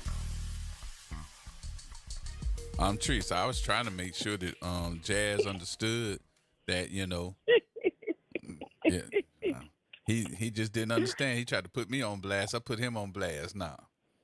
Yes, indeed, Jazz. I thought we was cool. And you fell for it. Oh, man, ain't that cool? That's I all can right. hear you now. She gonna ask me, is this somebody long as she be? Well, I'm looking at it and I was like, you can't put her on there for, you know, no 1-2 minutes. Listen, I am a person that go votes on election day. Have been, always have. You're not an early voter. This time, I'm not an early voter. Mm. And it's two things, reasons why. A lot of my family members never changed their address. Like, I'm the home base because I've been living there over 20 years, and half of them done live there. And because they move so often, they just leave that as their address a lot of times. So a lot of them, what happens is if I go on election day, a lot of them will tell me they went voted, they voted early. And I get to go election day and sign that book and see, because we all got the same last name, they ain't went. So a lot of times I get them to come vote because I'm looking at that book on election day, seeing your butt ain't vote. And that's one. And also, I love to go in there. I see people I don't see unless I'm voting. The poll workers, they've seen my baby from a baby to now he's 7 years old. We come in there and they're like, oh, there you go. You know, so it's that environment as well for me. Mm-hmm. It's the ambiance of the whole deal. Yeah, it is. It is. And I understand everybody, you know, with their urgency thing and things of that nature, but there is something to, you know, waiting to the election day to vote. Sometimes you get more information. You have all the information that you can have to go in there and make the most informed decision you can make. I know a lot of people say, well, if you don't know by then, whatever. But things change. Look at what happened around me. Mm-hmm. Y'all remember what I'm talking about? What happened with him? But anyway, I vote election day. Again, I might go this time and vote early just because, but because my baby is in college and she's down here visiting and doing early voting, so she won't be here election day. So those are the reasons my babies are in college for the most part. And Your baby's in college already? I have one at Grambling and one at Southern. Yes, indeed. Yeah. I sure do. So in a nutshell, though, you Teresa. say you voted. Where you at? Come on. I be outside there calling people up. Come on. I see you ain't signed your name. Get down here and come vote. And I wait till the evening to do it. I don't even go in the morning. I wait till the evening so I can see. Mm-hmm. And I don't think nothing wrong with it. I really don't. I think that going into the polls on election day, you do see and you feel, I don't want to say you feel more important. Again, voting ain't about me. It is about me in the sense of what's it going to do for the future of my family. But I always look at it as a day of that people make it a day. They make it a day. So. Yeah. And I think it probably used to be a day, right? Mm-hmm. Maybe.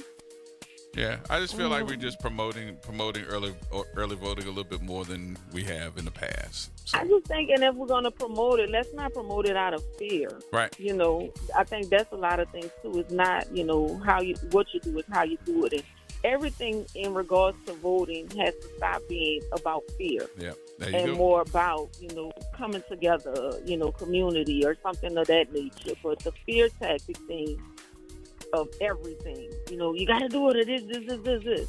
Yeah. Okay. Thank you, my dear. Appreciate you much. All right. I'll talk to you later. All right, we got news next, y'all. We're going to come back with more of your comments. 504-582-9422. News is next right here at WBOK.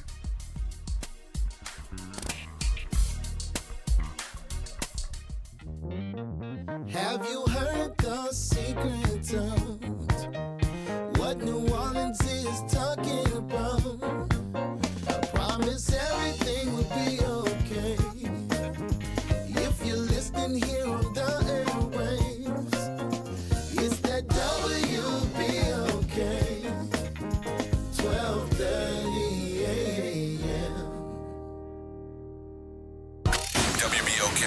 12:30 a.m. New Orleans. Home of the Reality Check, weekdays 1 to 4 p.m. This news report is brought to you by New Schools for New Orleans. I'm Amber Payton with 4 things you should know from BIN News. New York City Mayor Eric Adams does not want to talk about former President Donald Trump. Speaking on Tuesday, Adams refused to get into comments made by Trump at the recent Al Smith dinner, where the former president tried to compare himself to Adams because they've both been indicted. A D.C. pizza chain's new dessert has activists calling for a boycott. The addition of Marion Barry Knott's to the Ann Pizza menu has been called racist and disrespectful by the widow of former Black D.C. Mayor Marion Barry. AT&T customers across the country are dealing with an outage. Down Detector shows the issues first started being reported by customers at about 1 p.m. Eastern. And Richmond Community Hospital will be preserved. Virginia Union University had planned to demolish it, but activists filed a lawsuit to stop the process. The university now says it will honor the historic building, which served as one of the few places Black doctors could practice nearly a century ago. Get BIN News on demand 24/7 at BINnews.com. Join New Schools for New Orleans, All-State Sugar Bowl, and Entergy New Orleans in recognizing and celebrating the Teachers of the Year at our 3rd annual New Orleans Excellence in Teaching Awards, NOETA Gala. The gala will take place Saturday, November 2nd at the Ritz-Carlton Hotel. This year's gala will feature Grammy-nominated Tank and the Bangers. Don't miss out on this intimate celebration supporting our New Orleans public school teachers. Tickets can be purchased on our website, newschoolsforneworleans.org.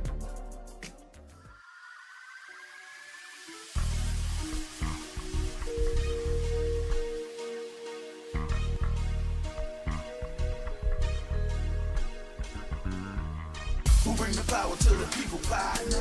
Who bring the power to the hood home? Hey. That's that. Tune into the reality check. Look. Who bring the power to the people, partner? Who bring the power to the hood home? Hey. That's that. Tune into the reality check. Look. All right, folks, welcome back. Welcome back. Final hour. Wow, this is going by fast, boy. The final hour here. This program being brought to you by The Vault. Yes. 501 Verrett Street. Yes. Call them today. Make your reservation for the weekend. Yes. 504-453-2720. Call them today. Today. To get your reservation for your brunch on Sunday. Yeah. To go have your great meal after work on Friday. Yep. And a little drink. Get it going right now. You can also call that number in case you have a special event coming up. Yeah. Such as birthdays. I wonder who you could be talking about. I don't know. Things that make you go, When your birthday again? November 5th. Yep. Election day. You going over there then? No. I'm gonna be busy voting. Oh. I'm gonna be busy making sure my vote is counted. There you go. That day and not the next day. There you go. All right, Kevin, what you say? Hey, as always, man, thank y'all for bringing these conversations up, because if it wasn't for y'all, we wouldn't be hearing none of this being talked about. So y'all doing y'all part. Now, I'm going to say this. Look, it doesn't matter when you vote, it's that you vote, right? That's the biggest thing. So, but there's something even really kind of almost as big as voting. And that's, what are we doing every day? Okay? Voting is for one day. There's no guarantee. That's like me hiring a contractor, paying them, and never telling them they're not doing no work for me by hiring these politicians.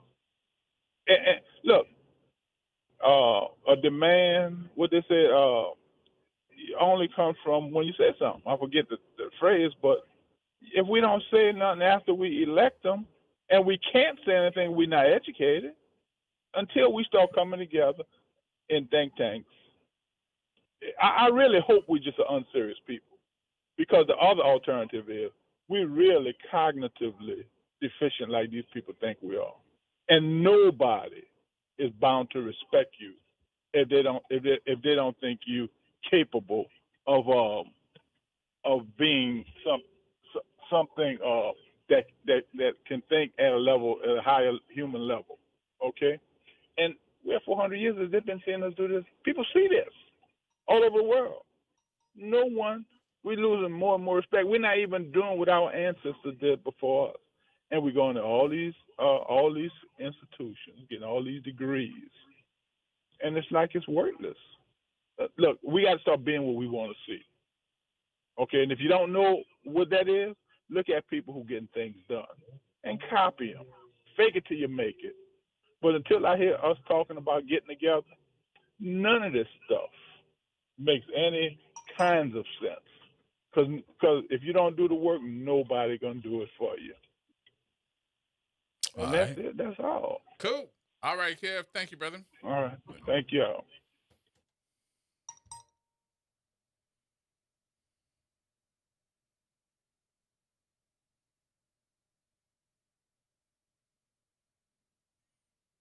I'm here. Are you here? I'm here. Okay.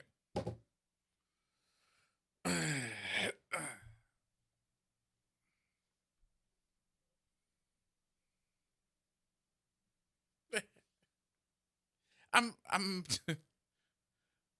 I don't even know what was I getting ready to say.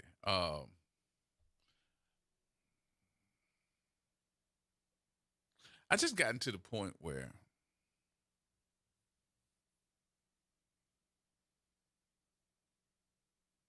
I go to a lot of meetings. Right. I go to a lot of meetings. Right. Every week. You at least hear me say once or twice. I was in a meeting. I was in a meeting. Yeah. I go to a lot of meetings on a weekly basis. Corporate meetings, law enforcement meetings, community meetings, business meetings, church meetings. I can go down the list. I done went through 5 on a weekly basis.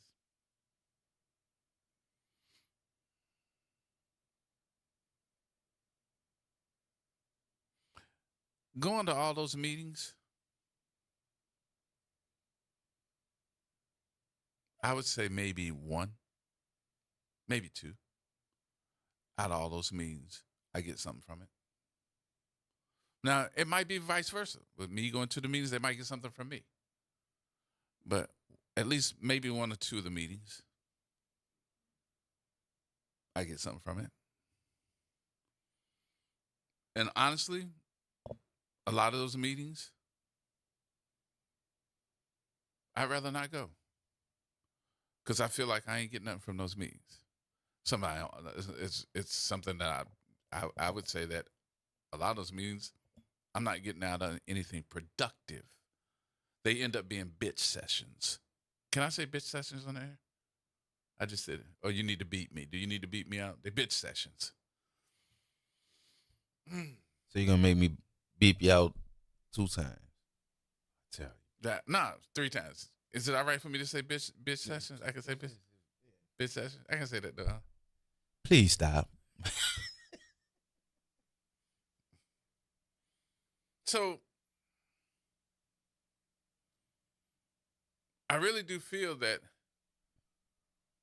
before I tell you all to go to the meetings, I also need to be able to tell you that it's a meeting of thoughts, a meeting of moving, a movement meeting. Because a meeting, just to be a meeting, is just that. It's just a meeting to plan a meeting. Yeah, you meeting to meet. Yeah. That makes absolutely no sense. And that's going to deter me from going to another meeting. To another meeting, right. So I want the action meeting. Well, the meeting before the action. What's the plan of action? That's what I want to hear. What's the plan of action? Don't tell me just go to a meeting.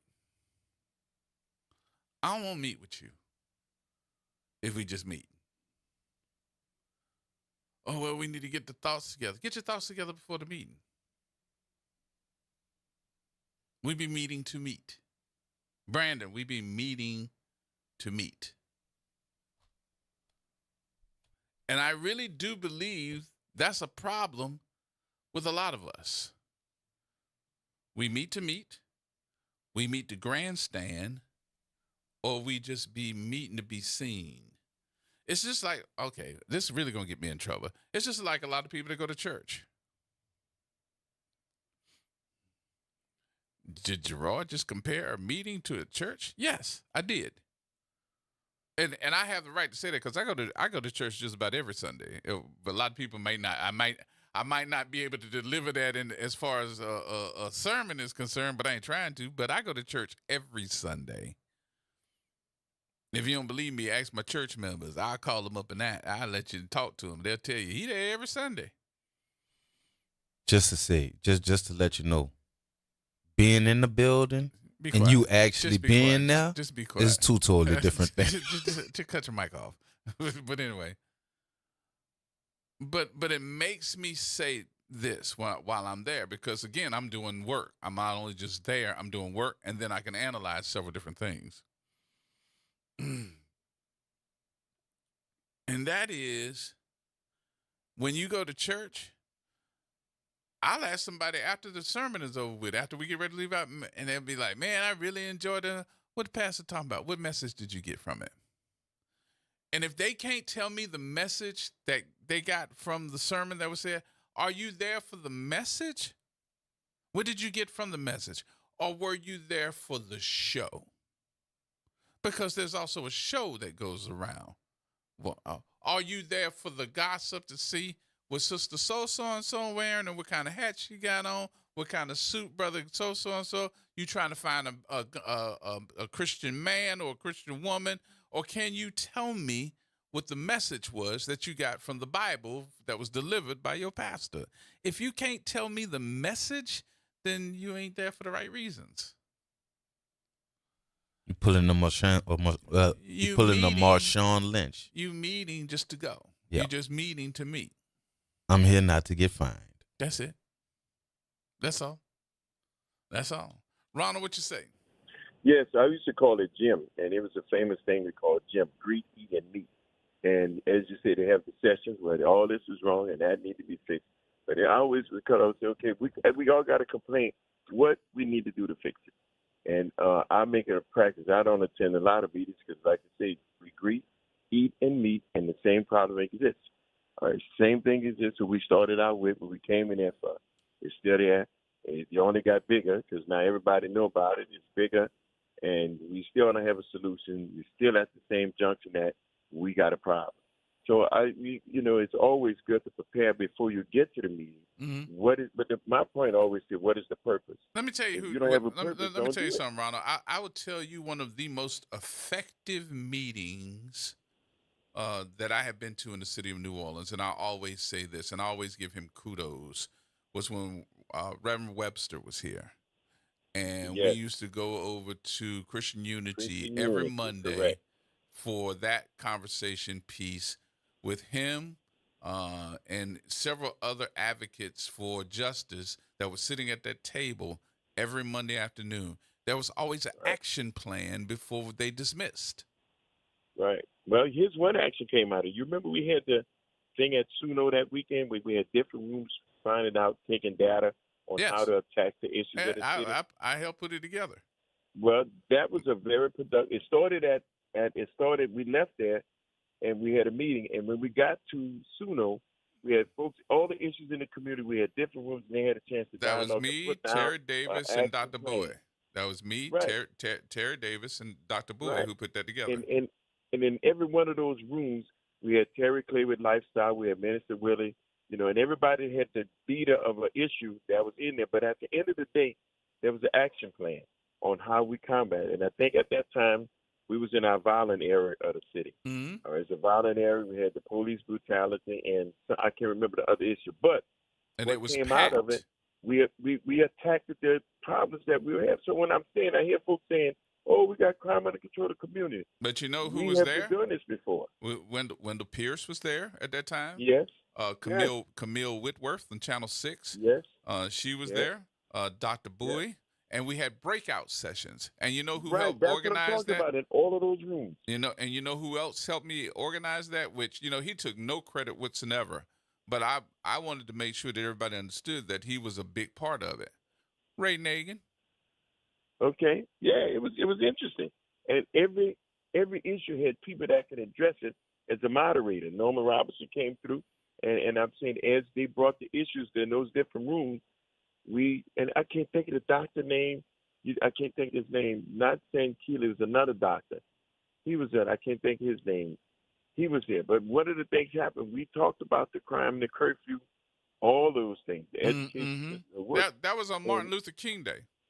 Yes, you remember. So, man, how am I not going to remember? I put it together. Yes. And then and then that's in Teen Summit born out of that to listen to what the children wanted. Mm-hmm. And so the first Teen Summit was at Notre Dame Seminary with you and Monica Pierre. We had about 20 or 30 children. Yes. One Saturday, and then more children wanted to come, so we ran out of room. So Brother Al didn't come because they didn't have enough. He didn't even come in the room because it was crowded. The word had got out, and we moved from there. I can't think of the other spot, but the long story short, we wound up at UNO Arena 2 years straight with thousands of kids and parents. It works. Well, and then the police had to block it off because it was overcrowded. we had 7,000 inside and another 3,000 outside trying to get in. Right. So we had to take it we there listened. and take it over to the Superdome. Right, and it was a listening. We listened to what the children had to say, and it was two-way communication, and things came out of it.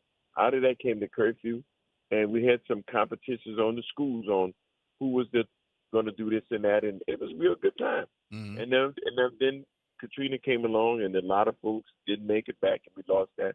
But if we could find that roadmap that we used then, we probably could pick it up from where. And I'm saying this is what I'm saying for the I still have it. I still have it. That's what happens, and I still say we put it on the table today. I tell you who else still has it today. Dr. Boyd still has it. Okay, all right. See, that's what I'm saying because we talked about it was a social and a mental health. We talked about social issues and the mental health, and it was all of these diverse issues that affected our community. But we shocked a lot of folks in the city. Because instead of and this is no disrespect to Reverend Dr. Martin Luther King, no disrespect, but I would rather do that, and I think a lot of folks in the city said they'd rather do it too, and have that meeting and be productive than to be going to that parade where people out there drinking and shaking their ass. That was the energy, Gerald. You got to remember now.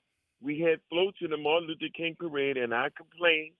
They had floats in it, and they started throwing things from it. It came from across the canal.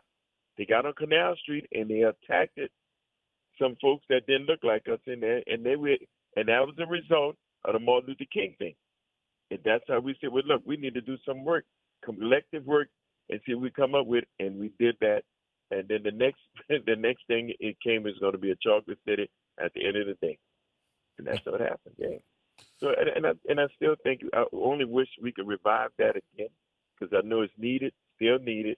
In our community, because we still have our juvenile institute of education this week. But our main thing now is mental health, and we have to address the mental health. And I find myself sometimes in a how do you say, in a funk when you know what's going on and you want to know what you can do, what I need to do to make it a little better for the next man. Mm-hmm.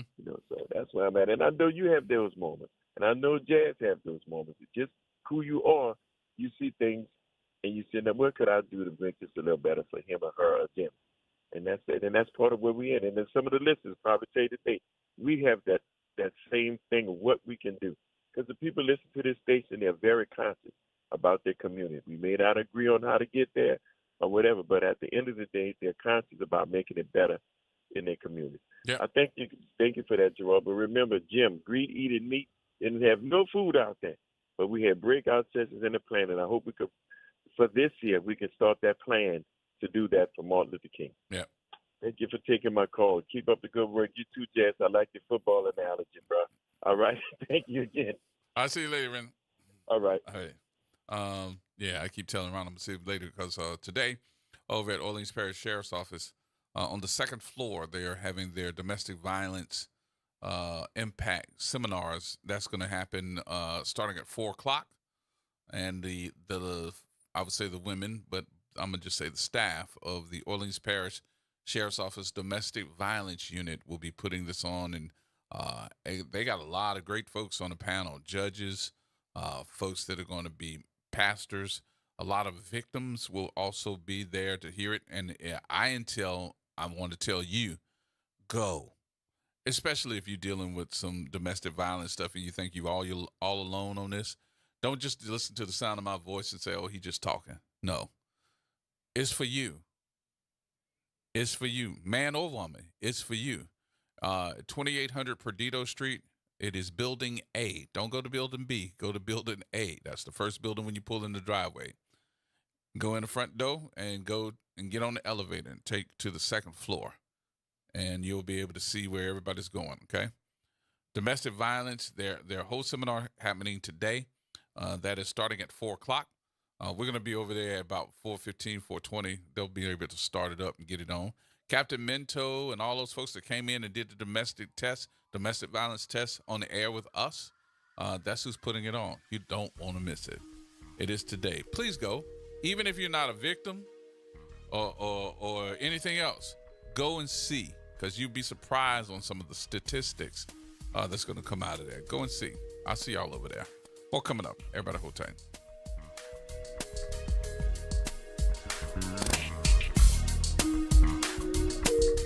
Find us online. Did you know that you can now listen to your favorite show whenever you want? How? Just go to www.wbok1230.com. Click on the Talk tab and select your favorite show. There you'll see your favorite host and the show from each day. And be sure to follow us on Facebook at WBOK1230AM, Instagram at WBOK.1230, and TikTok at WBOK1230AM. Hi, this is Troy Henry, one of the owners of Equity Media WBOK. And I would like to encourage each and every one of you to make sure that you get out and vote in this next election. You know, every election is important, but this one has so many consequences associated with it. I believe that, you know, we've all fought hard for the right to vote, and we want our perspective to really be represented in this election. And so regardless of what candidate you're going for, it's important that you show your preference. But not only that, also make sure that your family members do the same, and friends, just to encourage them that, you know, many people fought very hard for us to have the opportunity to vote. And there are a lot of other countries in the world today that don't have that opportunity. I've had the pleasure of going to some of them that they don't get to vote at all. They don't have a say in the governing of their life. And so for us, it's just vital and important that we exercise this privilege that we have of this experiment called democracy. So my message to you is, on behalf of Equity Media and my company, Henry Consulting, I would encourage you, strongly encourage you to get out and vote. Thank you, and God bless. For everything you need to know, go to GoVote.com. That's GEAUX Vote.com. The Vault Nola is a remarkable restaurant located in the heart of Algiers Point, housed within a beautifully renovated historical bank building. The establishment offers a unique dining experience that combines the elegance of the past with upscale New Orleans cuisine. Come check us out for brunch, lunch, or dinner. 501 Verrett Street. For catering, meeting, or events, please call 504-932-7137. Come enjoy the great food and the great vibes at the Vault Nola. Hello, this is State Senator Joe Bowie. On November 5th, we have a historic school board election in our District 2, and I am seeking your support for Dr. Eric Doc Jones. Dr. Jones is a native New Orleanian and the only educator in the District 2 race. He is committed to our children and has the courage to ensure our children and community have a quality public education system. Please join me and vote Dr. Eric Doc Jones, Orleans Parish School Board District 2. He's number 12 on the ballot. This is Eric Doc Jones, and I approve this message. Hi, this is Kerry Grant. Let's elevate every Tuesday through Thursday from 6 to 7 p.m. as we discuss the community, the country, and the world, from politics to current events and sports. We look forward to your input and continuing the quality programming on your community station, WBOK. Join us every Tuesday through Thursday, 6 to 7 p.m. on Elevated Conversations, the Arnie and Kerry Show. Visit DePaul's new Algiers Health Center at 2801 General de Gaulle Drive to receive primary and preventive care for both adults and children. Services also include behavioral health, imaging, and on-site pharmacy, vision, Medicaid enrollment assistance, and more. For appointments, visit DePaulCommunityHealthCenters.org or call 504 888-207-3060. Making a difference in the community. WBOK 1230 AM.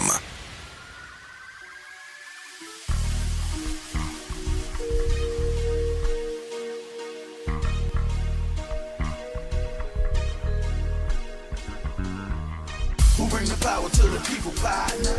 Who bring the power to the hood home? Hey. That's that. Tune into the reality check. Look. Who bring the power to the people, partner? Who bring the power to the hood home? Hey. That's that. Tune into the reality check. Look. How you do me like that, bro? Oh, Lord. You be asking for it. I don't even. Oh, Lord. Gerard Stevens in here with the tambourine player. and the cowbell player. The jazz man, y'all. All right, let me go through this one because I hadn't even got through this part, man. We just spent most of the show going over this one amendment charter. But we need to talk about this Charter 1 amendment, which would be the Housing Trust Fund that should begin in 2026. That is on for our Orleans Parish voters. You either vote yay or nay for this. Leslie Harris, the councilwoman for the city of New Orleans, Councilwoman Leslie Harris, is going to join us next week. She is going to come in and have a conversation with us about this. Finally, we got Councilwoman Leslie Harris to join us on next week. But what this is going to do is create a direct 2% of the city's general fund to go toward ensuring the availability of affordable housing for low to moderate income residents. Now, the question is, do you agree with it or no? In the big news in this amendment, BGR, the Bureau for Governmental BGR is the governmental bureau of whatever. They are saying no. Governmental relations, by the way.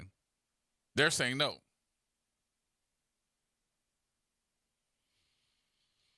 They say that there should be some, I guess, wiggle room. If we come up on a shortfall, then we shouldn't be taking money and putting it dedicated to affordable housing. We need to be able to wiggle room that money around. We got $1 billion budget.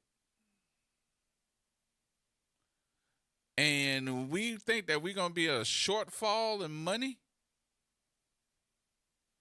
And we need to be able to take that 2%, and let's say, okay, that 2% we can do, a little wiggle room and move it around. I'm just thinking to myself, when I said to myself, self, and self said, yeah, myself answers itself. I said self. Self said, we really need to have a talk about that. No. You want to talk to myself or you want to talk to me? Which one you want to talk to? Both of us can show up if you want us to. Both of us can come in and we'll have a conversation with you. Mm-hmm. My problem in this is that we've been doing it the other way forever and a day. And we have not come up with a good amount of money to put toward affordable housing. Hell, my just my example of that is Mr. Andre that called in. And Mr. Andre said, I can't afford, and I'm sorry, Mr. Andre, I'm using you for the example here. I can't afford my taxes. They are putting my taxes at a higher rate, and my house taxes are too daggone high. But if I needed some money to say, okay, let's make sure that Mr. Andre's house is affordable, he getting ready to be grandfather. Why he going through this? Why is he having to say, hey, I can't afford this. This is not how much my house is worth. Y'all are making my taxes too high, y'all are making it so I might lose my house if I can't pay this stuff. Well, guess what? If I put 2% of $1 billion into a fund just by chance, I'm just using it for example, Mr. Andre, please forgive me. I can hear Mr. Andre talking to myself. Myself is listening and talking to Mr. Andre at the same time. But I'm thinking to myself, if they put Mr. Andre in that fund, guess what? There would be money for him to help him with his housing situation because he's going to be grandfathered. Well, guess what else has happened? It's already known on a national level that in some instances, we see our young folks saying that they feel that they are not going to be able to afford the American dream, and that is owning their own home. Well, if I got a whole bunch of money that I put into a trust fund, how many homes would that create that's available for first-time home buyers? How much money is that? Plus, I'm just saying, I can't tell you who to vote for, but I heard Kamala Harris say that she wants to take $25,000 and give it to you for your first home down payment. I haven't heard that from the other candidate. Have you? So give me $25,000 to put it in for a first-time home buyer. And you got to realize, what is a first-time home buyer? Let's say you did buy a house and you haven't bought a house in a certain number of years. I don't know exactly what that number is, so forgive me that. If you didn't have that money and you lost your house, had to sell your house, and it's been a number of years, you actually go back to that first-time home buyer status. What? Yeah. $25,000 sound good to me for a down payment. Plus, I got 2% of the general fund that's going to go toward people that need to buy a house, or I'm looking for some low housing, and I'm wondering why. Maybe I need to ask this question. I hear that Hano has been having some of its owners to take advantage of, instead of renting somebody's house, that they actually can buy their own house and use their voucher to go toward that down payment, monthly mortgage, and maybe even some more. But why isn't this widely known? That you could be a home owner instead of a renter. And still have your voucher to help you pay for it.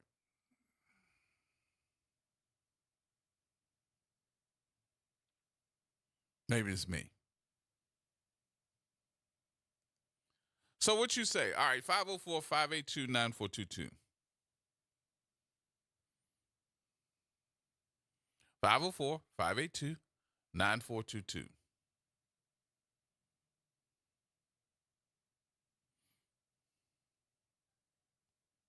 What you think? Yay or nay about this proposal? Should 2% of the city's general fund be available to go toward affordable housing for low to moderate income residents?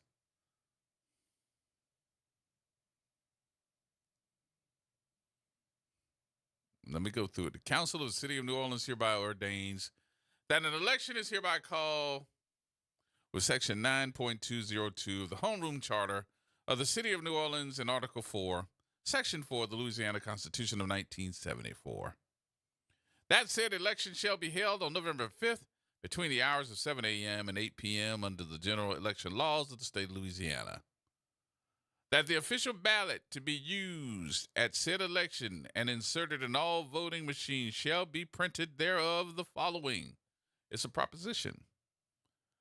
Shall Article 4 of the Home Rule Charter of the City of New Orleans be amended to establish a housing trust fund dedicated exclusively in ensuring the availability of affordable housing within the city, and to require an annual appropriation of at least 2% of the city's annual general fund to the Housing Trust Fund.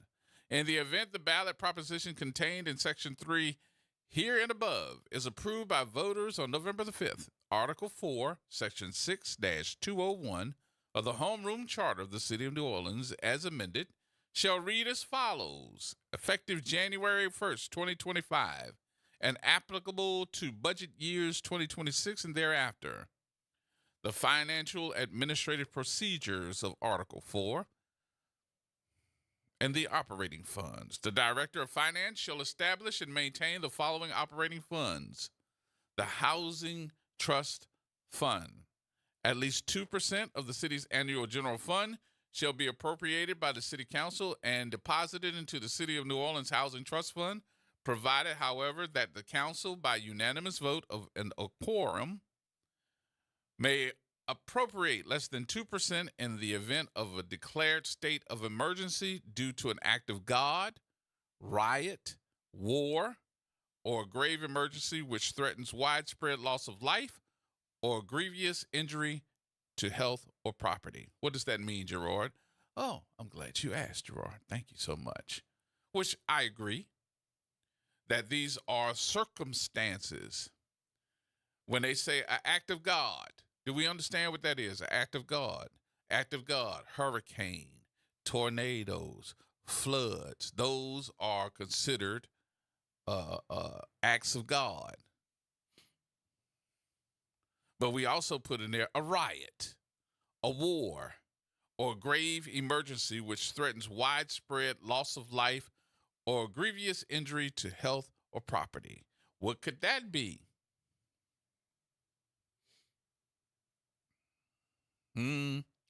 If we have to have monies to repair when a ship hits the docks. Remember that? What year was that? When that ship lost propulsion in the Mississippi River and it ended up hitting the horn on the ship because it was coming into the dock and it hit the dock, tore up the docks over there by the Mississippi River, even tore up, I think, some of the parking area of the condos over there. That's an emergency and threatens widespread loss of life or grievous injury to health or property. What else would that be? That would also be when we look at the Hard Rock building when it fell down. That was grievous injury to health and property. So I agree that these things could cause that 2% to be withheld or used for other stuff. That's the only things that we want to do, use it for. You're not on. You're not on. What about now? Yeah. Would COVID have been act of God or Yes. or A the health farmer? a grievous injury to health. That's your health. All right. That too. All funds maintained in the City of New Orleans Housing Trust Fund shall be used exclusively for the purposes of ensuring the availability of affordable housing for low to moderate income residents within the city. The council may by ordinance establish restrictions on expenditures from the City of New Orleans Housing Trust Fund that further the purpose thereof. Section 5, that all officials of the state of Louisiana, City of New Orleans, who are charged with the execution of laws and the discharge of duties relative to said election are directed to perform the duties required by them by such laws with regard to said election. That the council and the municipal and the parochial officers shall by proper proceedings provide for A, the taking of all necessary steps for the holding and conducting of said election. B, the supplying of voting machines and furnishing of the official absentee ballots, tally sheets, and other necessary election supplies. C, the selection of proper publishing of the location of the respective polling places. D, the issuing of any proclamation and the giving of all notices concerning said election as made by necessary. And E, the taking of all proper and necessary steps to cause the election to be held, the votes compiled, and the results promulgated as provided by existing laws and the Home Rule Charter of the City of New Orleans. Number 7, Section 7, that the mayor of the City of New Orleans and the New Orleans City Council are hereby authorized and empowered to assure and issue any proclamation and to give all notices conducting and concerning said election as may be necessary, and to take all steps necessary and proper to cause said election to be held within ordered. So the majority of this is to make sure that the election is happening and putting it on the ballot. But I did want to go through and let me ask y'all again. 2% of the budget, should it be dedicated funds? Now, understand something. There's been money all the time, at all times, that have been going supposedly to affordable housing. What has been the issue in the past is how much goes to that budget. And then can it be used for something else? This changes the way they've been doing it in the past and says, nope, this would be 2% of that budget going straight to that bank account, and you can't use it for nothing else. It's dedicated funds. And everybody all, Lord Jesus, dedicated, you can't use it for nothing else?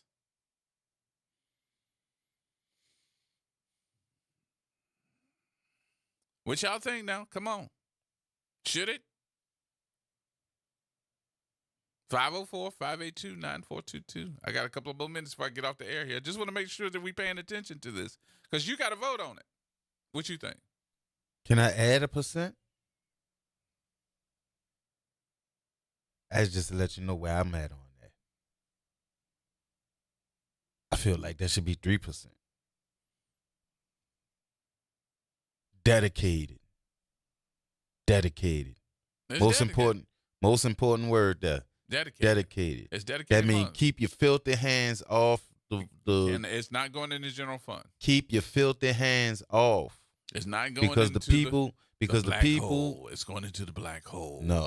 Keep your filthy hands off because the people who are in need is bad enough. Y'all done took away all the mental help that could be out there.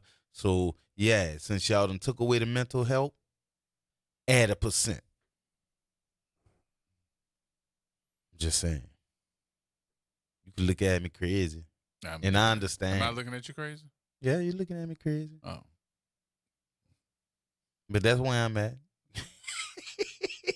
You do know I could see that whole laugh up under that's not even a giggle. That's not. It's not, bro. How you gonna add a percent? I'm just it's a suggestion. Okay. They're gonna take a percent. Either way it go, one way or the other, a percent is gonna be missing by the end of the year. So I'm glad you said that. So let me tell you why I think this is a good idea to do dedicated when I think BGR has probably met its match when Leslie wrote this. I'm sorry, Councilwoman Harris. Because a lot of folks don't even know that, first of all, she's a lawyer. And she was a corporate lawyer for many years before she became a councilwoman.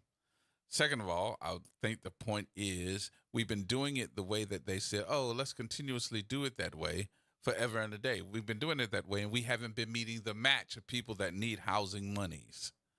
The only reason I know that is because we just happen to have a young lady that does a show here every Tuesday at 12 noon called Housing First with Andronika Morris with the Housing NOLA folks.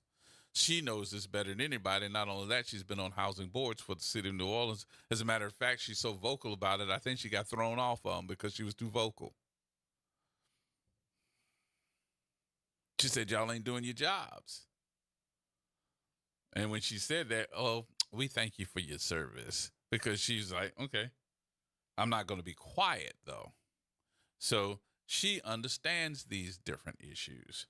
The other thing, too, is I thought, now, the American dream doesn't start with me being a renter. I'm not downing anybody because they are a renter. The American dream and wealth starts with you and your home ownership.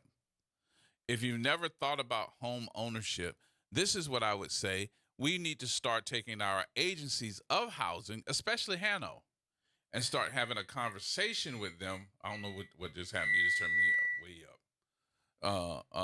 We need to start having a conversation with them about why we're not taking the renters that are ready to become homeowners, taking them through the class of finding a home that they can still have a voucher but own their own home. That is such a great program, and I just don't think that we talk about it enough. We're still a city of renters, and there's not enough housing for these folks. But how we're not taking this monies that are coming in and putting it out. We did that already? Mm-hmm. I don't know why we haven't done that already. If we have, then we need to basically say, hey, look,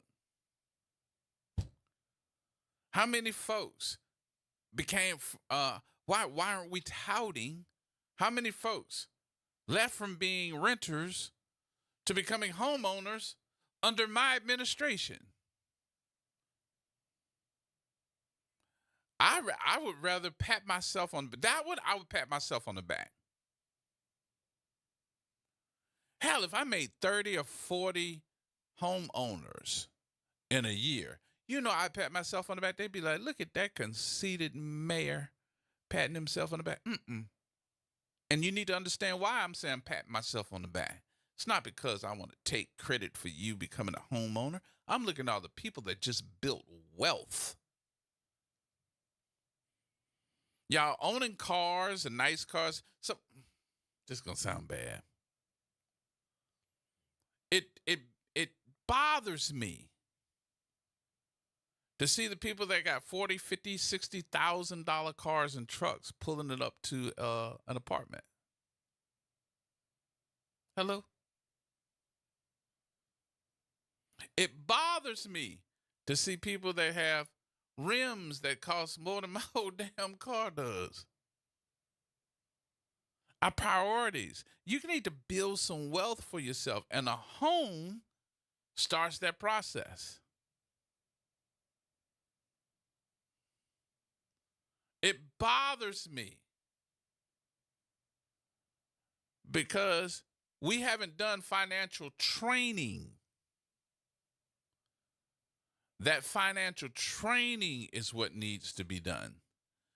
And you ain't going to get it unless somebody really just says, hey, sit down here, young man. Sit down here, young lady. Sit down here, grandma. Sit down here, Mr. and Mrs., and let me help you get there with your financial health. Why you don't have a bank account? Why don't you have a checking account?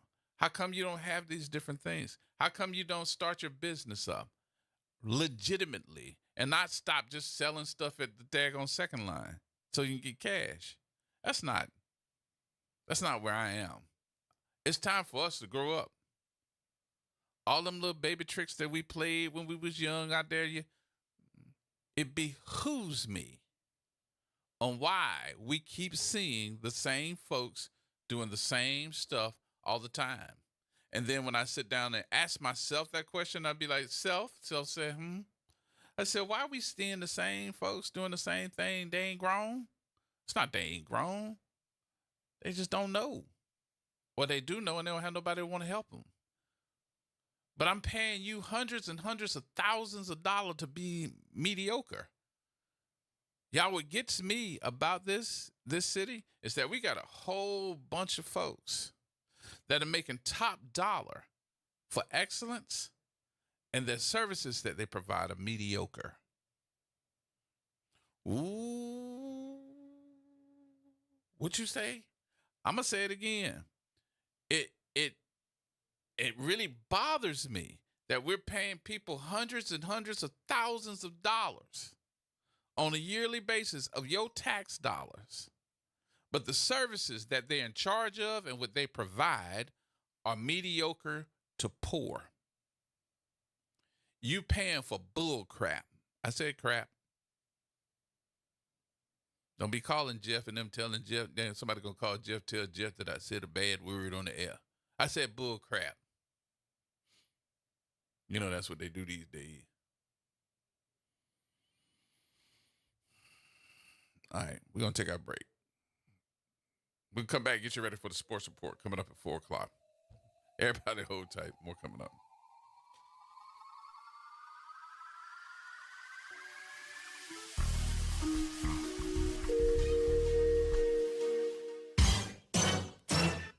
Hey, this is D. Riley from the 90s Hits R&B Jams. Make sure you listen to WBOK 1230 AM every Saturday night from 7 until 9 p.m. I'll be giving you the best R&B jams from the 90s. That's right, all your favorites and more. With me, D. Riley, your host of the 90s Hits, right here on WBOK 1230 AM. Or listen online at WBOK1230.com. WBOK, the station you listen to longer.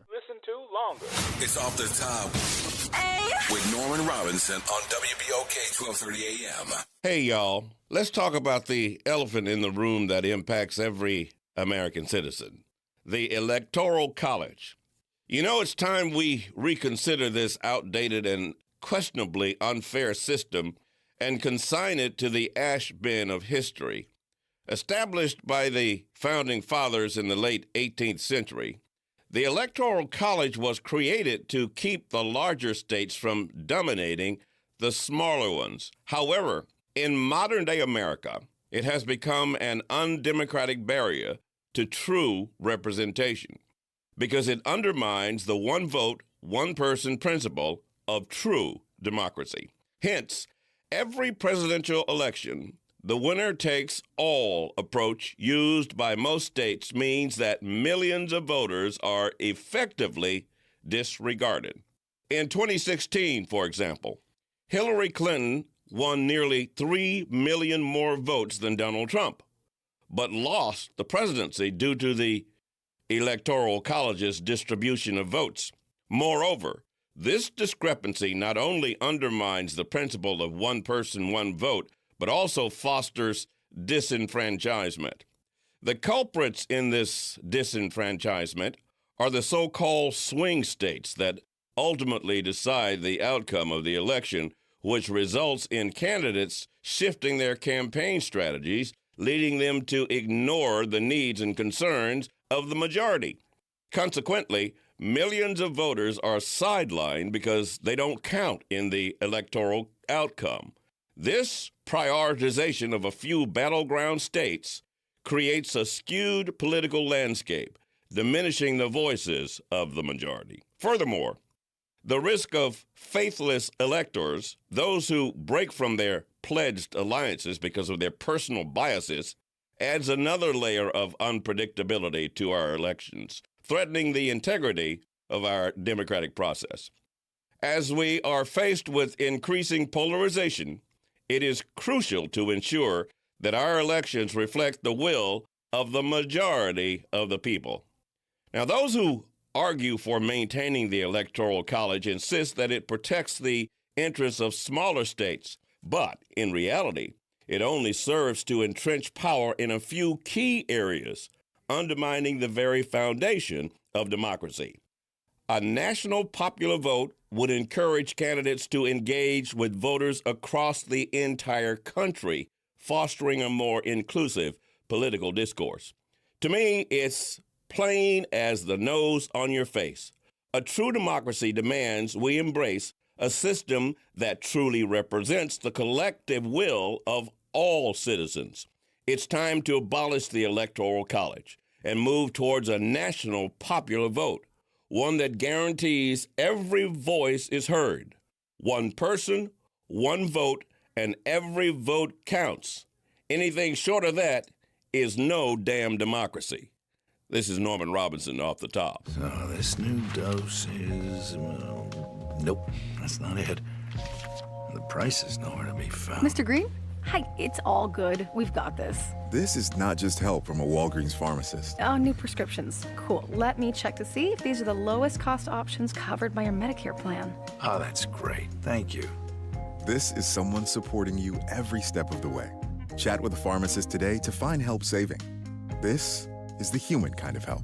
Walgreens. In New Orleans, every child deserves a quality education. Dr. Donaldo Batiste knows that means supporting both strong charter schools and traditional public schools. Our kids deserve every tool available to succeed. Good charters work, but so do great traditional schools. Dr. Batiste refuses out-of-town dark money from national charter donors. He's focused on what's best for our children, not their profits. I'm seeking re-election to improve all our schools for every child in our city. Vote Dr. Donaldo Batiste.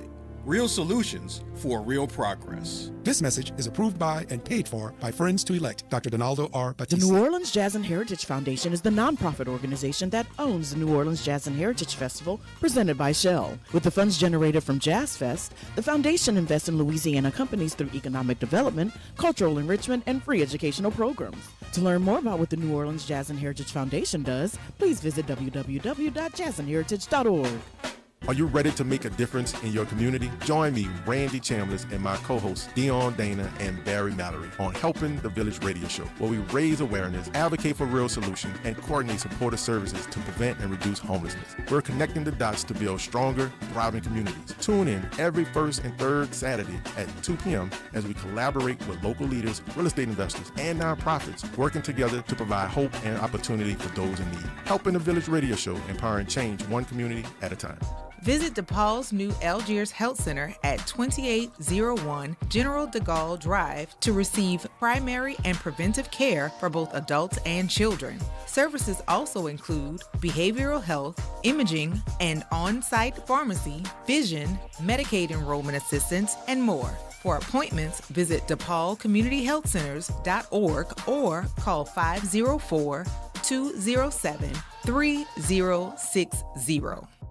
Hello, I am Bishop Fred A. Caldwell Sr., host of the Know Your Bible International radio broadcast, which is heard here on WBOK 1230 a.m. each Sunday morning at 8 o'clock a.m. So join me here for a blessing, won't you? This is the coach, Garrett Sasheray. The Sports Report is coming up next on WBOK 1230 a.m.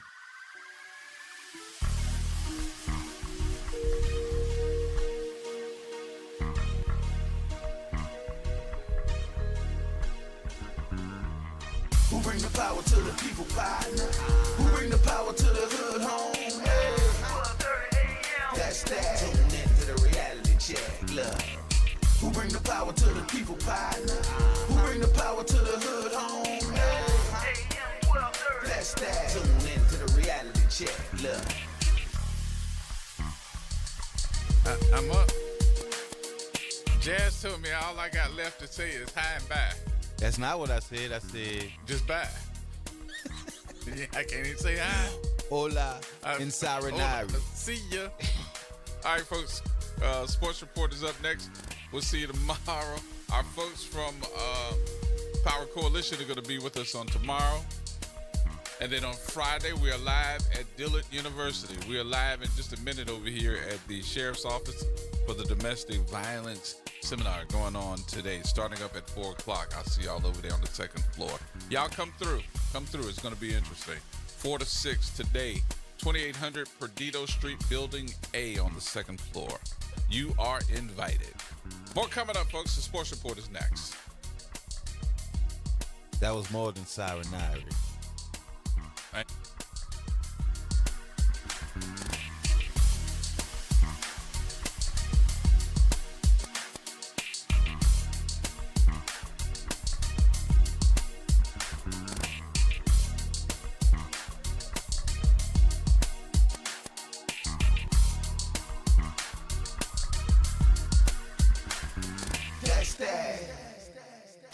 From the campus of Xavier University, WBOK 1230 AM, Go, and Equity Media Station. I'm Amber Payton with 4 Things You Should Know from BIN News. Testimony is continuing in Kentucky in the closely watched trial of Brett Hankinson. The former Louisville police officer was involved in the botched raid on Breonna Taylor's apartment in 2020. Black Chicago Mayor Brandon Johnson is under pressure to fulfill his campaign promise of removing extremists from the police department. Civil rights group Color of Change delivered a letter urging him to fire CPD officers linked to hate groups. Analysts forecast a significant rebound in home remodeling next year as a result of lower interest rates. The substantial amount of home equity that Americans have amassed thanks to sharply rising property values is getting cheaper to access, with the Federal Reserve cutting interest rates. And the first patient to undergo a new gene therapy treatment for sickle cell disease is out of the hospital. 12-year-old Kendrick Cromer, who is black, left Children's National Hospital in Washington, D.C. on Monday, where he had spent 44 days with the therapy. Get BIN News on demand 24/7 at BINnews.com. WBOK 1230 AM online